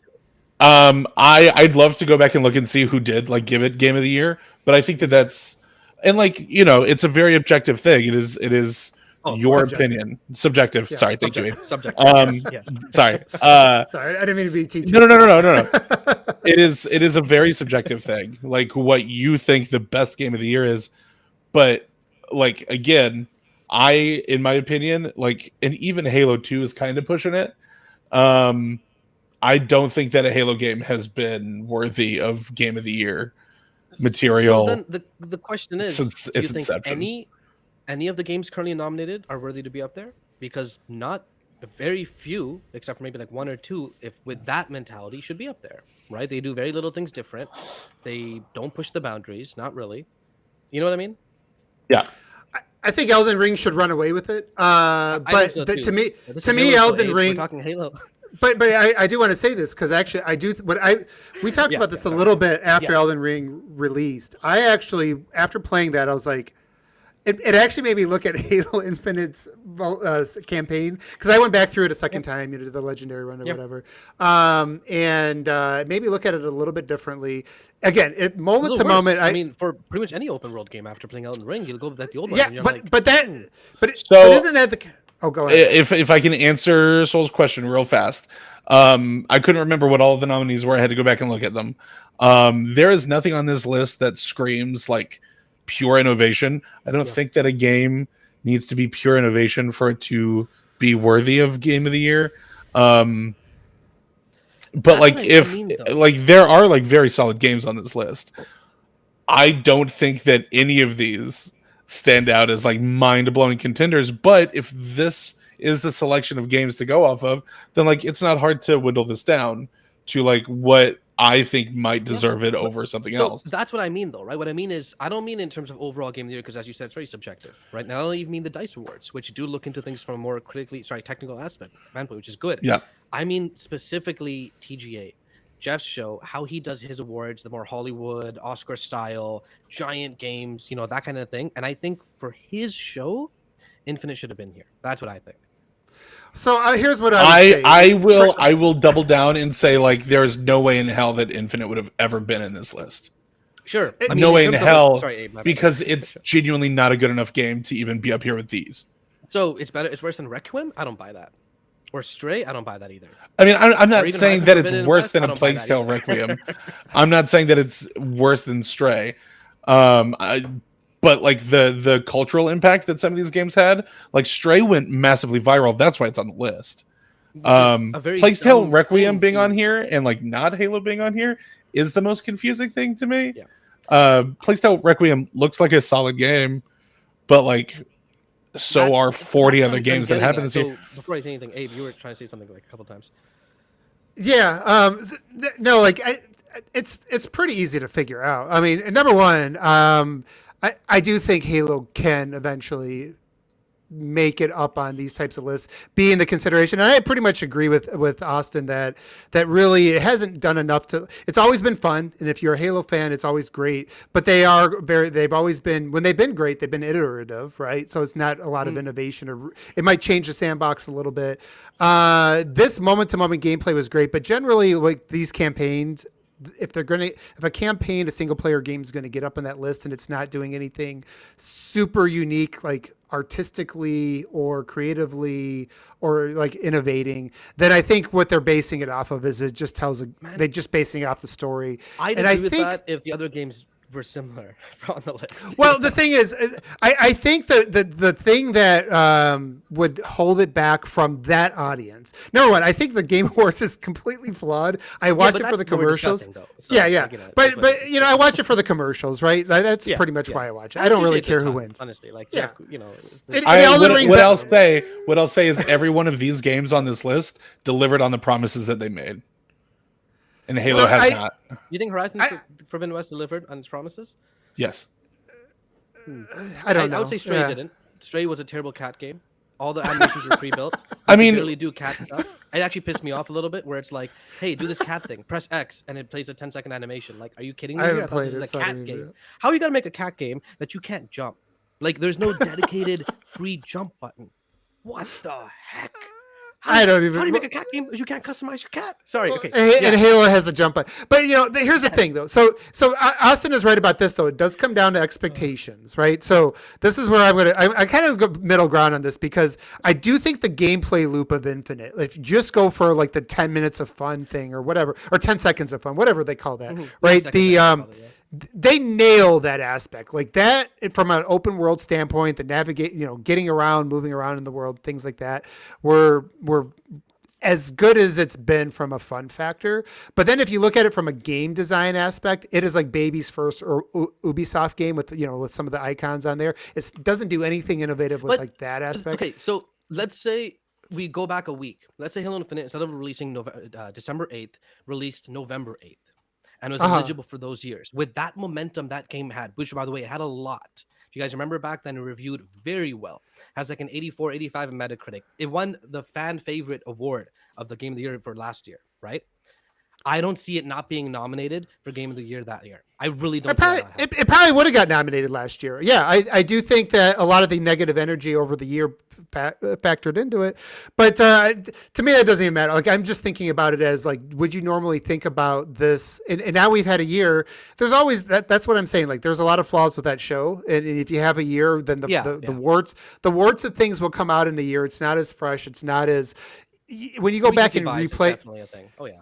Yeah, like when you go back and replay, you're like, oh yeah, there isn't any scarab thing. There isn't that big, water cooler moment, in-game moment that you got in the best Halos. Whether it was being dropped out of the. I mean, there are no set pieces. The boss fights are meant to be the set pieces, and they fucking suck. The boss fights in Infinite are fucking terrible. Sherm was a good fight. They're okay. Brutus? No, not Brutus. What's that hammer dude's name? Tycronius? Whatever his name is. Yeah. I did like that one. That was a good fight. But yeah, I mean, there wasn't like you didn't have like that being dropped onto the silent cartographer moment. You didn't have the walking into the two scarabs in Halo 3 moment. Coming over the hill and seeing those and being especially at that time, right back then, that was more of a wow moment than now. Now we're more used to that stuff. It is why like any future Halo campaign that releases, I'd prefer it to be a linear campaign. I think they gave the open world thing a shot, and I think that it could work better. But I think that Halo needs a lot to change about it, about like the way that a Halo game is developed. Even needs to change, not the engine that it's on or whatever. Like the way that process works needs a very large overhaul for me to like look forward to an open world Halo game again. I really like the game, so I definitely disagree there. I actually like the open world section. I like meeting those random 2 hunters at the top and having the fight of my life and then killing them, but forgetting that there's a skull right behind them that I was supposed to go and get that I completely missed. Stuff like that. I want more of that. I feel like I think it actually worked open world, but it did lose some of the things in the linear. So I just think it needs to build in more linear sections. I think it needs more variety to linear sections, especially right now with Halo Infinite. You had Foreigner linear, Banished linear, Foreigner linear. That's it. Right? It was just alternating between the two of those. Really. Yeah. I was also very bored by a single location. Something that I didn't realize like while I was playing it, because I was just so enthralled with it, is like, man, the like location variety in a Halo game, Halo 5 fucking especially. Yeah. But like the location variety mission to mission is something that I was like, man, even Halo 1 did this better. Yeah. Oh, and that's what I'm saying. So some of the warts, like I said, the gameplay loop is to me is the most fun out of any. 100%. Easily. Without. But then when you get the time and you get to play it a second time, and then you go back to it and co-op with friends, you start to go, oh yeah, like I've seen. I'll tell you, I've played through this campaign twice. I played through it on my heroic, like default. My first playthrough of a campaign is always heroic solo. 100%. And then I played through it on Legendary. Like I played through it again on Lasso to get the Lasso achievement. I've done this twice. I'm so excited to play co-op with my brothers. Hopefully soon. I have zero desire to like go and fuck around in the open world with them. Yeah. I will a little bit, but like for the most part, we're going to be going from like mission, maybe a point of interest to mission. Like, you know what? I definitely. I'm a little different there. I'm really looking forward to putting on Legendary, putting on the Thunders, and trying to take out some of those like really tough encounters with a group of people. I'm really looking forward to giving that a shot. Well, and so Austin, to push back a little bit on the open world thing, I think the thing that they could, with the open world, they could just make it better. And I think that's where... Well, yeah, that's what I'm talking about, man. So, like, I don't think Halo needs to abandon open world, though. I just think that it needs to... You look at an Elden Ring... Right, and I know, like, so we're talking about game. It was impossible, dude. I don't know how they made a world that big and that diverse. Like, as I'm playing the game, I kept thinking, how did they do this? But this is what I'm saying. Halo could, if you get somebody that's a top level, game designer. Yeah. And again, Miyazaki is like out of this world in terms of like game design, right? Like people are probably going to have classes in game design that are going to use Miyazaki games as an example of how you do this. How do you direct people through this world how do you send people to different areas where you want to send them, like the player as they're kind of progressing through the game without a map driving you, without an icon, right? Like just visually how they do that, how maybe you you go in this direction and somebody just beats the crap out of you and you're like, okay, I'll come back later. So like I think that Halo has the opportunity to do that because navigating through it, like you grappling through it and stuff like that was fun, but you explored it. There wasn't really a lot to it, right? And there wasn't a lot of variety to that. So I think I want to see them take another shot at the open world because I look at a Breath of the Wild and I look at an Elden Ring and I say Halo was halfway there. They had the foundation to do it. They just didn't. They didn't connect all the dots. Those aren't the two games you should be comparing Infinite to, right? Because that's not the kind of game Infinite was going for. They weren't going for Breath of the Wild. They weren't going for Elden Ring. I get it. They were going for Ubisoft. They're going for Ghost of Tsushima. They're going for Horizon Forbidden West. And that's the problem. So what I think what Elden Ring does well, so I'll go back to Elden Ring. Elden Ring is still a Dark Souls-esque game, right? It is still Dark Souls at its core. It is just Dark Souls evolved.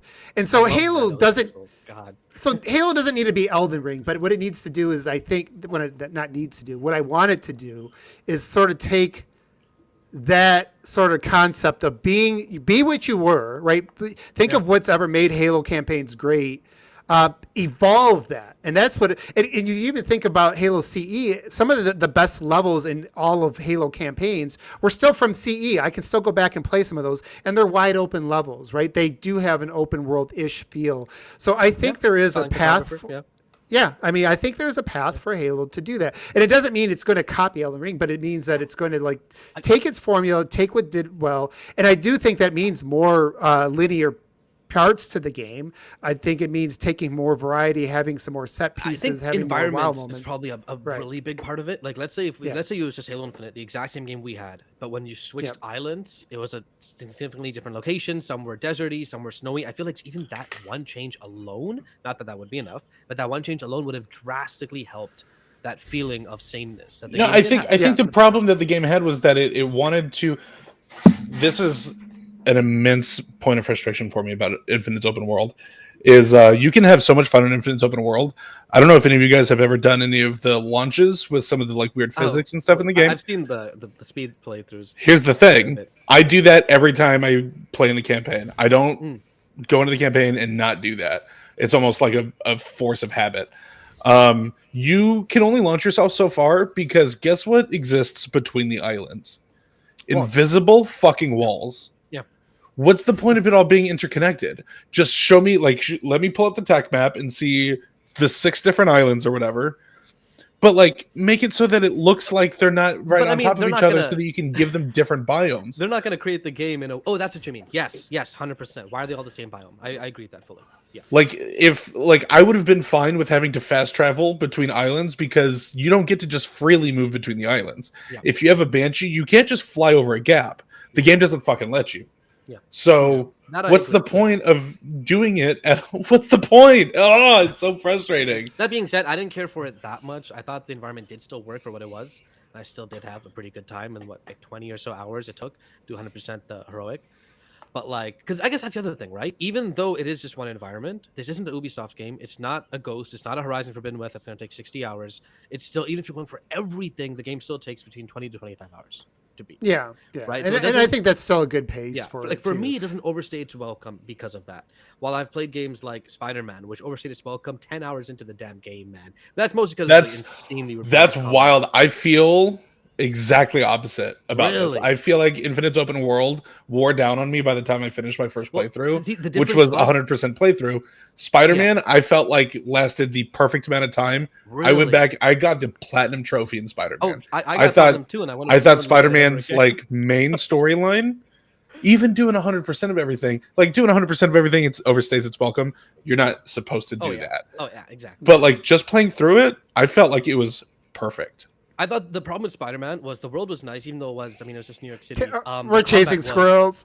Sorry, my bad. But this goes back to Halo Infinite, where this isn't the Spider-Man podcast. No matter how samey the environments were in Infinite, it was kind of similar to Elden Ring in the sense where the combat's what carried it for me. right? Elden Ring was just Dark Souls. It really was. Even though the environments were different, even though the bosses were variety, there was a lot of repeat elements. Every mine was the same. A lot of the dungeons were the same. A lot of even like the higher overworld locations were very similar. But it was the combat, right, that really keeps the gameplay, that keeps the game going. And that's something I thought Infinite had in spades, especially compared to a lot of other open world games I've played, where like I am doing the dance, and the moment you start like cycling abilities like mid fight, it like elevates the experience, man. I got to play this game again. Yeah, well, you know what's going to be fun, and what I'm hoping they continue to come up with some creative skulls for it. I finally was able to go back to the mission and with some buddies who took me to find the skull that gives you the infinite ammo. So now I can just do a sniper playthrough. You know, something like that. Like I want to see just some really creative, different skulls that really mix up the gameplay. I mean, dude, give me I'm just gonna like make myself mad. I was about to say like, give me acrophobia. That's so much fun in the MCC. But like, what's the point when you can't fucking fly across islands? Definitely not a big sticking point to me.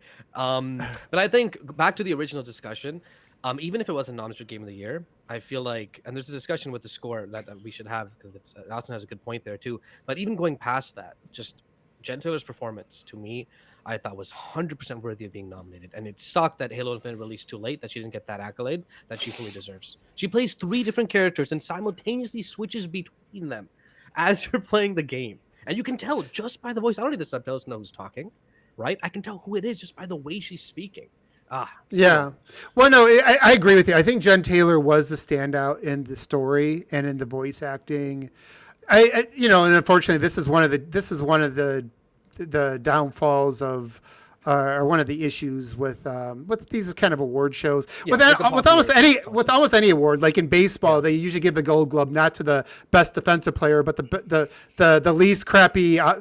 The least crappy defense of a good offensive player, right? So I think a lot of times what happens is like the story carries those people over the finish line, and the story was fine. It's the problem with the fact that like game award shows are held in fucking December, like they shouldn't be. It's so like the TGA should be in fucking January or February. Yeah, and the cutoff date's November like 18th or something. It's like even Pentiment should have been nominated for things, but whatever. I mean, that's it's another tangent. So I think we're good on that. I think we've all got our points in, right? We're good on that. Yeah. Well, one thing I want to mention is score, like just audio, like you mentioned. It should have been nominated for that, and I agree with you, Austin. Audio, the little of Destiny music I played, that gets like snubbed every year too. Like Destiny gets nominated almost every year for like best ongoing service game. Yeah. And it's won once or twice, and it's even won like best like community management awards and stuff. Which is great, and like I think the game totally deserves accolades in those fronts too. But like the team that those audio teams, the work that those audio teams pull off to just like make some badass fucking music, such a shame. Yeah. Awards needs to be all right. Get on it, Jeff. Should we move on to the community questions? Yes. That was our last topic. All right. You got them teed up? Who's got them teed up? Who's ready? I had them open because I was showing them. I don't have them. I haven't seen any questions. I saw Mort's question. So we had a question. Okay, let's go through my guess. So the first one is from Anorexic. Wonder if I can like zoom in here and show just the question. Yeah, I can do this. Okay. Believe in you, buddy.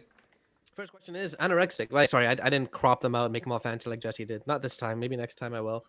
Stupid light, get out of my way. Hello, Spartans. On a scale of 1, not likely, to 10, pretty much guaranteed, how likely do you think we'll see a beta form of the customs game browser prior to Season 3 in March? I think selfish reasons for wanting it sooner, but it does seem practical to have it live tested by hundreds of thousands of players weeks before Season 3 hits. Wouldn't you agree? Hugs and kisses, Anorexic. Yeah. I don't think that it'll get one. I'd fucking love one, but a custom games browser is not a major feature like Forge itself is, like matchmaking would be, like the multiplayer suite in general. I don't think it's as big of a deal, even though it's going to be the thing that helps the population stay the most consistent, that they're going to give it to us as a beta. I'd love to be wrong. Yeah, I'd say it's probably like a 2. And that it's going to be before they, because didn't they said it was going to be season 3. When's the last time they've They got something out early. That's true. That's I don't mean to be that The launch asshole, of but- Infinite's multiplayer, I guess. I mean, generally, fair enough. like it's like, like when your mom said, maybe it was no. When she said yes, it was no half the time. Like that kind of thing. Like, so I just, I would could take see them the, releasing it early if they think it's in like a good enough place. But I can also see them kind of just not taking that risk and releasing it all at once, and with the season 3 hype, because it's probably, I think hopefully, settings- fingers crossed, better narrative. Yes, I agree with you completely. Right. I think if they release it early, then it sets an expectation Yeah. that they will release stuff early, and then they'll never Yeah, do it no, again with Not a good anything. idea. And at Yeah, the end of the day, there are tools you can use without it, and it sucks. You gotta wait till March. To be honest, though, like in terms of what their community tab is for, it's pretty damn good. I think someone released a video. I don't remember who, might have been Halo Gaming or something, where he's like, "What this tab is really cool. You can find maps in like minutes, bookmark it, and you can get into a game within like 30 seconds. In terms of that, it's awesome." That being said, it is very, if you Sorry, know yeah. how to use it, if you understand how to use it, is very functional. But the browser's obviously going to do something else. That's just going to be another level. And we kind of touched on it earlier, so I won't go into too much detail, or depth on it. But I just look at where they're at now as sort of like just the beginning. I don't think this is like the moment where they're expecting everybody to rush back, and this is Right. going to be the revitalization. I think a lot of what this is, and that's why they didn't call this season 3. They could have. Honestly, if they would have called this season 3, it had more content than season 2. There's more stuff to do than season 2. I think the reason they didn't call it season 3 is this is almost like a beta phase of Halo. It's like, here's all the pieces. We're going to try to get this stuff polished and right. And then when we think that, we think that that's all going to be ready to go, and we're going to be able to get on our cadence by when March comes around. That's their goal. And so I'm okay with that being so I don't think it's coming out. I'm like 2 out of 10. It's going to come out early, and I'm okay with that based on where they're at. Right, like as much as I would like it now, I really look at March as being like when they might make a bigger push beyond just the hardcore. Because right now and custom games it's really the genre is hardcore. a really big, Yep. yeah, it's a really big selling point, right? It's like, Yeah. hey, come back to season 3, check out the new battle pass, check out, hey, we got check out these playlists we have of all these popular Forge maps people have been making and playing in the last 3 weeks, right? And then what if 100%, they? I think the numbers, Oh, and then what if they come out like season 3 and here's our roadmap, and season 4, what if that is like a flood or something coming Exactly, in, or exactly, right? AI scripting in Forge, this Halo, something. there's a reason they didn't call it season 3, and I understand it a little bit more now, where this is a step forward in positive momentum. But you're right, it's not the big thing yet, and it's the big thing that they can get as much as they can without a BR, right? But Right. it's a step forward, it's a positive momentum. Test the the match XP system out, increase it, decrease it, whatever you need to do. Make sure custom games are working well, because right now custom games, while not too bad, are still have issues, right? It's still Naming glitchy. issues, it's still Yep. glitchy, it's still buggy. Get that all working well, and then release it when it's ready. Yeah. Probably the smart approach. Yeah, Halo Infinite's still not polished. I would say that. Yeah. Like right now, you can see all the pieces. Like I said, it is that potential superstar. It's got the super high upside. For me, as a Halo person, I don't really care if it ends up being top 5 ever again. But for me as a Halo player, it has all the pieces now. You got to polish them though. You got to get the fundamentals. It's like that player that can jump out of the gym, but he can't hit his free throws. I think certain parts of it are polished. Like the Sandbox itself is the best I've played in the Halo game personally. Stuff like that. But you're right. In terms of all the others, we've talked about this, right? The bones are great. It's the meat that needs to be worked on, and things like that. Right? just polish. So yeah. To answer Anorexic's question. All right. Next question. I give it a 3. Next question by Metroid fan VRG. Hey fellas, are there any fun customs you would like to see return with Halo Infinite's Forge that haven't been created yet that you know of? For example, Minotaurs was a Halo 5 infection game where one player in a mantis, the Minotaur, needed to chase down the other players in a shifting labyrinth. Killing players turned them into Minotaurs. That's cool. If you can't think of anything, then please just give any map ideas you may have. P.S. Here's a 3-minute video explaining Minotaurs, which I will be playing shortly. I think Minotaurs was actually in matchmaking at one point. If not, then something Really? similar. An elimination-based Mantis game mode was in Halo 5's matchmaking at one point. This is also the first time I'm remembering or realizing that the Mantis isn't even an infinite, which is hilarious. I hated the mantis. I've always hated the mantis. Um, Really? it's so dumb. It's so fucking dumb. Anyway, um, I think like the thing that I want to see, because I don't think that there's a good version of it in the game yet, and that has nothing to do with the people that have tried to make it. I think it is more so to do with like Infinite's wonky physics and its netcode not supporting it super well. But I miss Speed Halo. Speed Halo was my fucking jam. Speed Halo is the best thing Halo's ever had. The few modes Speed Halo there are right now? No, that's what I was saying. Is like none of them are great. Some of them work okay, but like don't quite achieve what I think they should achieve. I don't think that they go fast enough. I don't think that they deserve the title Speed Halo. I think they deserve very fast Halo. I'd love like just classic Speed Halo, which again kind of requires that the infection game type be in the game. All of that.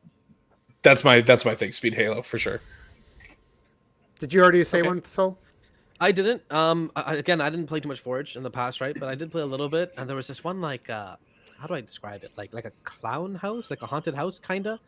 Forge thing in Halo 5, and it was a lot of fun to both watch and play through. It'd be pretty cool to see Infinite get something like that.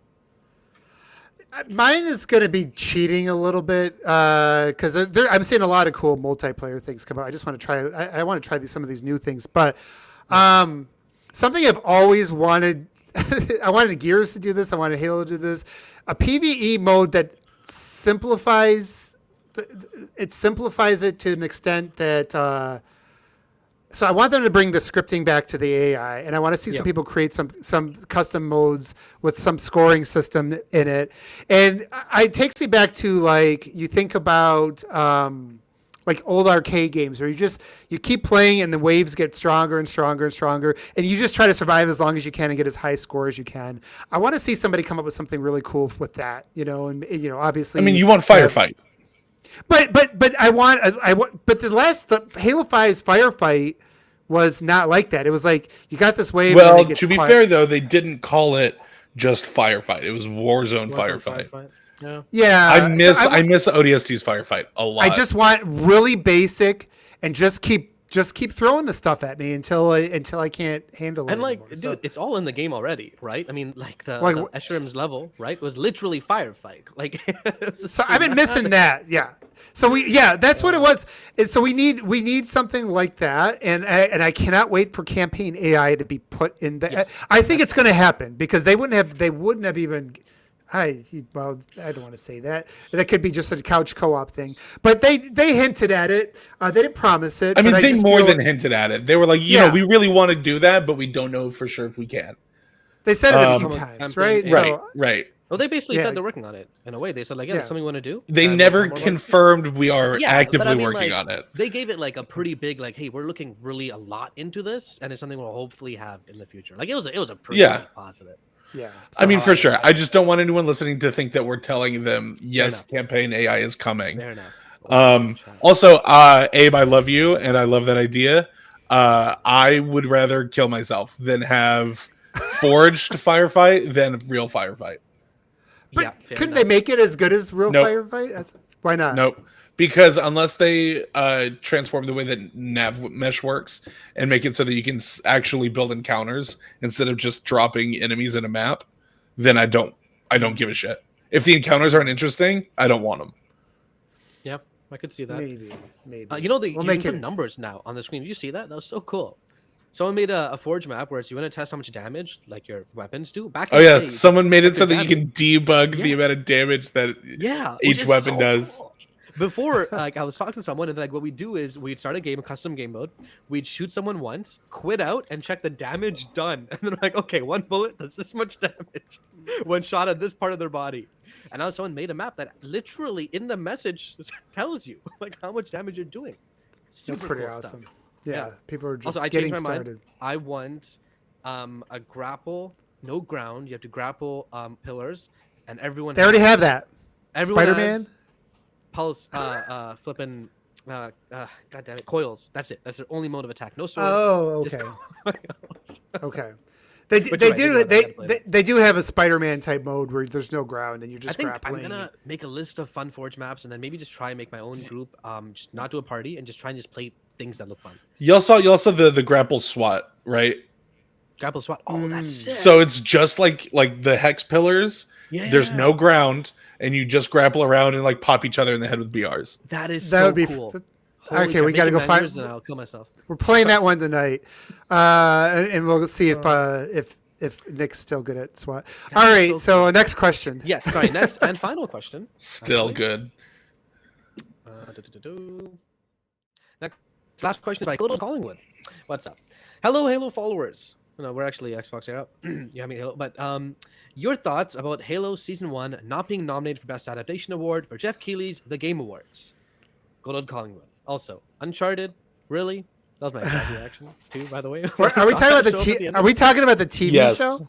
Yeah. So basically, there was. I'm fine with that Jeff not added a being category. nominated. See, I'd agree with you 100% if Uncharted didn't pop up at the ending. The moment I that don't popped up, I'm like, yeah, no. Halo should have been here instead of this. And the reason it's not is because of the negative online reaction to the show. Yeah, I was one of the negative online reactions, so I'm fine with it not being nominated. I enjoyed the Halo TV show.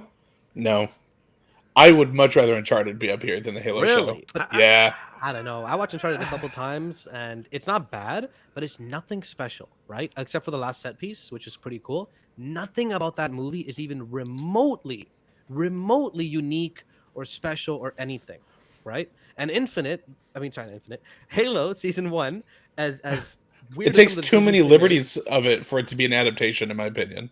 more of an adaptation than Uncharted was. I'll tell you that much. Compared to what Uncharted showed from the games, no. You know, I'm not an Uncharted fanboy. I am a Halo fanboy. So anybody who watched us when we were doing a review knows I was the old man yelling Actually, at the clouds. I would say that Halo Season 1 still had more fan service for people that played the games than Uncharted did at all, period. It had the weapons, it had the stoppings, it had Episode 5 was really cool. That was it. Yeah, I mean, when I'm you second. take into account that the Halo series is what 8 hours long, and the Yeah, Uncharted that's true. movies 2 hours long. All Like, the yeah, reason it has for to more take that room. animation. No. Also, I mean, Sonic had proper fan service. It had, Super Saiyan Sonic. I forget what it's actually called, but I'm just going to call it Supersonic. Sonic. Supersonic. There you go. Okay, all right. It had You Supersonic, know why it had I'm- some other things. You know why I'm glad, Soul, that it's not getting nominated? So it's one of those things. It's not like the worst thing ever, but it was not as a Halo. Obviously, if you're a fan of something, you're going to have higher, right? You're going to have higher Be more- expectations. It's going to matter more when it's not great or if it's just mediocre or it's below mediocre. And I know I gave it a 6.9 just because I thought that would be funny. Because with the Master Cheeks, I thought it was appropriate. I probably, but the aftertaste is probably lower than that. Well, it is lower than that. And I just want, I do want them to. I don't want them to go like, yeah, we did. Let's keep going in this direction. I really want to see them. They have a chance now with that series because of how it ended. Weirdly enough, they almost could retcon the whole thing to a point where you could probably go closer to the source material going forward if you wanted to. And I hope they do. I hope they take that feedback, everyone bring in some listening, good writers. We've discussed our thoughts on the show in extensively when we went through every single episode and we did it, which also knows you guys both know I was a lot more bullish on the show, right? It was still missing a few things like space battles, but overall, I personally think even with the major change of Halsey being straight up evil, it is still a Halo show at heart, right? Is what I personally feel, especially if you watch Halo Cannon's videos and you see just how many things they referenced and they took and they grabbed from this and took from that, blah, blah, blah. It's still CW writing. CW CW writing. I don't think so. No, I think the some of the writing CW is does better. Oh, you That's must probably not have seen the latest true. season of Flash. I'll tell you that much. But Anyways, no. I'd argue yeah. that as an adaptation, it still deserves to be in that list more than Uncharted does, man. Come on. Oh god. I mean, I don't think it's fair to compare. I think it's But that's silly the whole to point, say though. like You have to compare. no, that's not what his question was. It was just what do we think about it not being nominated? Can't believe Which Uncharted means was. you have to compare it with the ones that were nominated, right? Because which one would it I take mean, out if you had sure, to take but one out? like, why don't we compare it then to like Arcane or Cyberpunk Edge Because Runners? Arcane was really good, and Edge Runners was really good. So you want to know what if the honest Uncharted wasn't, answer? and I liked Uncharted. Not the honest answer, not being snarky about it. I think Uncharted was just kind of like whatever. It was like background music. It was like it came and went. Nobody really bitched. Nobody was glowing about it, but people didn't really bitch about it. People, Halo fans, when they don't like anything, It was it's very never. divisive. Yeah, but it's is there never only a like reason it's never to like be Halo nominated fans or are like worship 8 it? out of 10.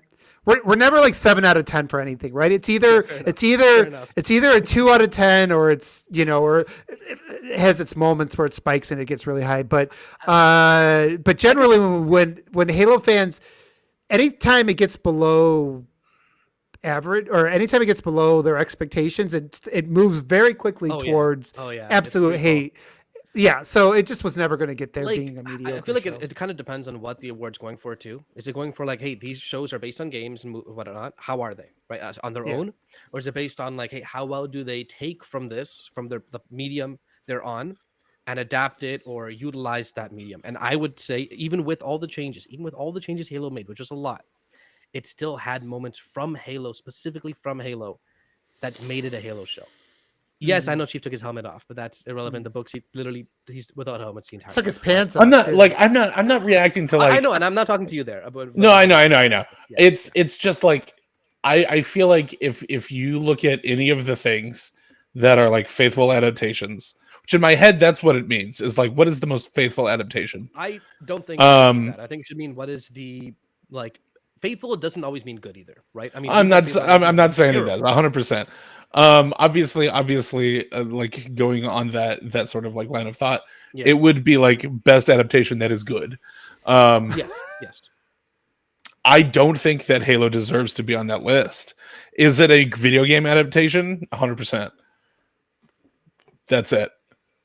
Like I think if Uncharted's on the list, Halo should be there. it was a show. That's the way I look at it. Also, I think that's in fair, the dude. I think discussion- that's totally fair. in the discussion. I think even as much as I loved Arcane and I loved it, I think Edge Runners should take it, if only because it actually takes from the game a lot. I have not Lot. watched Edge Runners. Have you played Cyberpunk? Nope. Well, The game was a steaming pile of shit for the last year. If you have, No. and I haven't, but I've talked to people who have, the music's from the game, the set pieces are from the game, the characters are from the game. Like, it's so connected to. Well, the I have game. seen like really cool stuff where like sometimes the characters will use stuff like their like heads up display or whatever, and it looks identical to the way it looks in the game. Like that's cool. That's fucking cool. And like Arcane, it was amazing, phenomenal. Loved Arcane. It has did too. nothing to do with League of Legends, the game. Like literally nothing to do. Even the lore's been rewritten. Things are not the same. I'm going It to is- fight you right now. It is almost nothing to do with the game. Like straight up. And I've played the game for 10 years. I've read everyone's lores. I've seen characters course. get reworked 4 times lore-wise. You know? I never played the game, but out of everything listed, it's the best show. So that Yes. was. Have you my seen Edge opinion. Runners? Abe, you might want to watch it. If you played Cyberpunk, Yeah. right?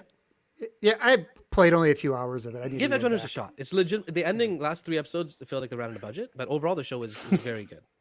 But anyways, All that was right. that tangent.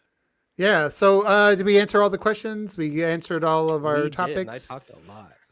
Yeah. Well, we all did.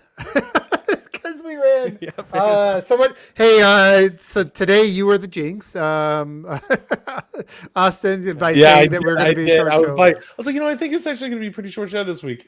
Everyone has to say it at some point before an episode starts. Hey, so. was that an Arcane reference? The funny thing is, like last week when it was just me and Soul, nobody said it, so the show was like 45 fucking Yeah. minutes long or whatever. It was like an hour 20. It wasn't bad. Yeah, pretty it was good. short. It was short. But cool, yeah, guys. This has been episode 63 of the You Had Me in Halo podcast. How fun was this, huh? We should do this more often, maybe. Guys, thank you so much for watching. We really appreciate this. Before I sign out officially, I just want to remind you to go check out ForgeEra. It's forge.xboxera.com. It is so cool. It looks really pretty. It works super well, and we just want more cool stuff on there. So tell your friends about it. Other than that, guys, I am Austin Ford. I've been joined by 2 of the coolest people that work at XboxEra anyway. Jokes. Abe, if people wanted to find you online so they could check you out, see what podcasts you're on this week, where can they do that? Yeah, just find me on Twitter at handle is it's showing on here, mother_1. And I do retweet a lot of Forge stuff that comes out. I do follow all that stuff. cool. So if you are looking for Halo stuff, just follow me there. That's the best place. If I pop on the podcast, I will let you know there as well. Other than that, I agree with Austin. Go check out ForgeEra. Soul, you beautiful bastard. If people wanted to check you out online, where are they doing that at? The Twitter as well, of course, at Soulblazerz. If you want to see a grown man arguing with dumb people online, check me out there. Otherwise, keep an eye out. Next week, next week, a review I'm working on will drop. And I'll just say this: my trigger finger is sore playing that game. All right, I'll tell you that. Okay. Yeah, I know what you're talking about. I don't think I do, but I'll find out after the show. Guys, trigger thank locks. you. Like, I'm legitimately thinking of buying an Elite controller just for trigger locks right now. My name is Austin Ford. You can find me on Twitter, Facebook, Instagram, wherever you think you might be able to find me. You can find me there at AustinFordGames. I love you guys very much. Thank you so much for watching this week's episode of You Had Me at Halo. No episode next week. Officially, it is Thanksgiving. You guys have been great. Until next time, be safe, have fun. We love you. Go play Halo.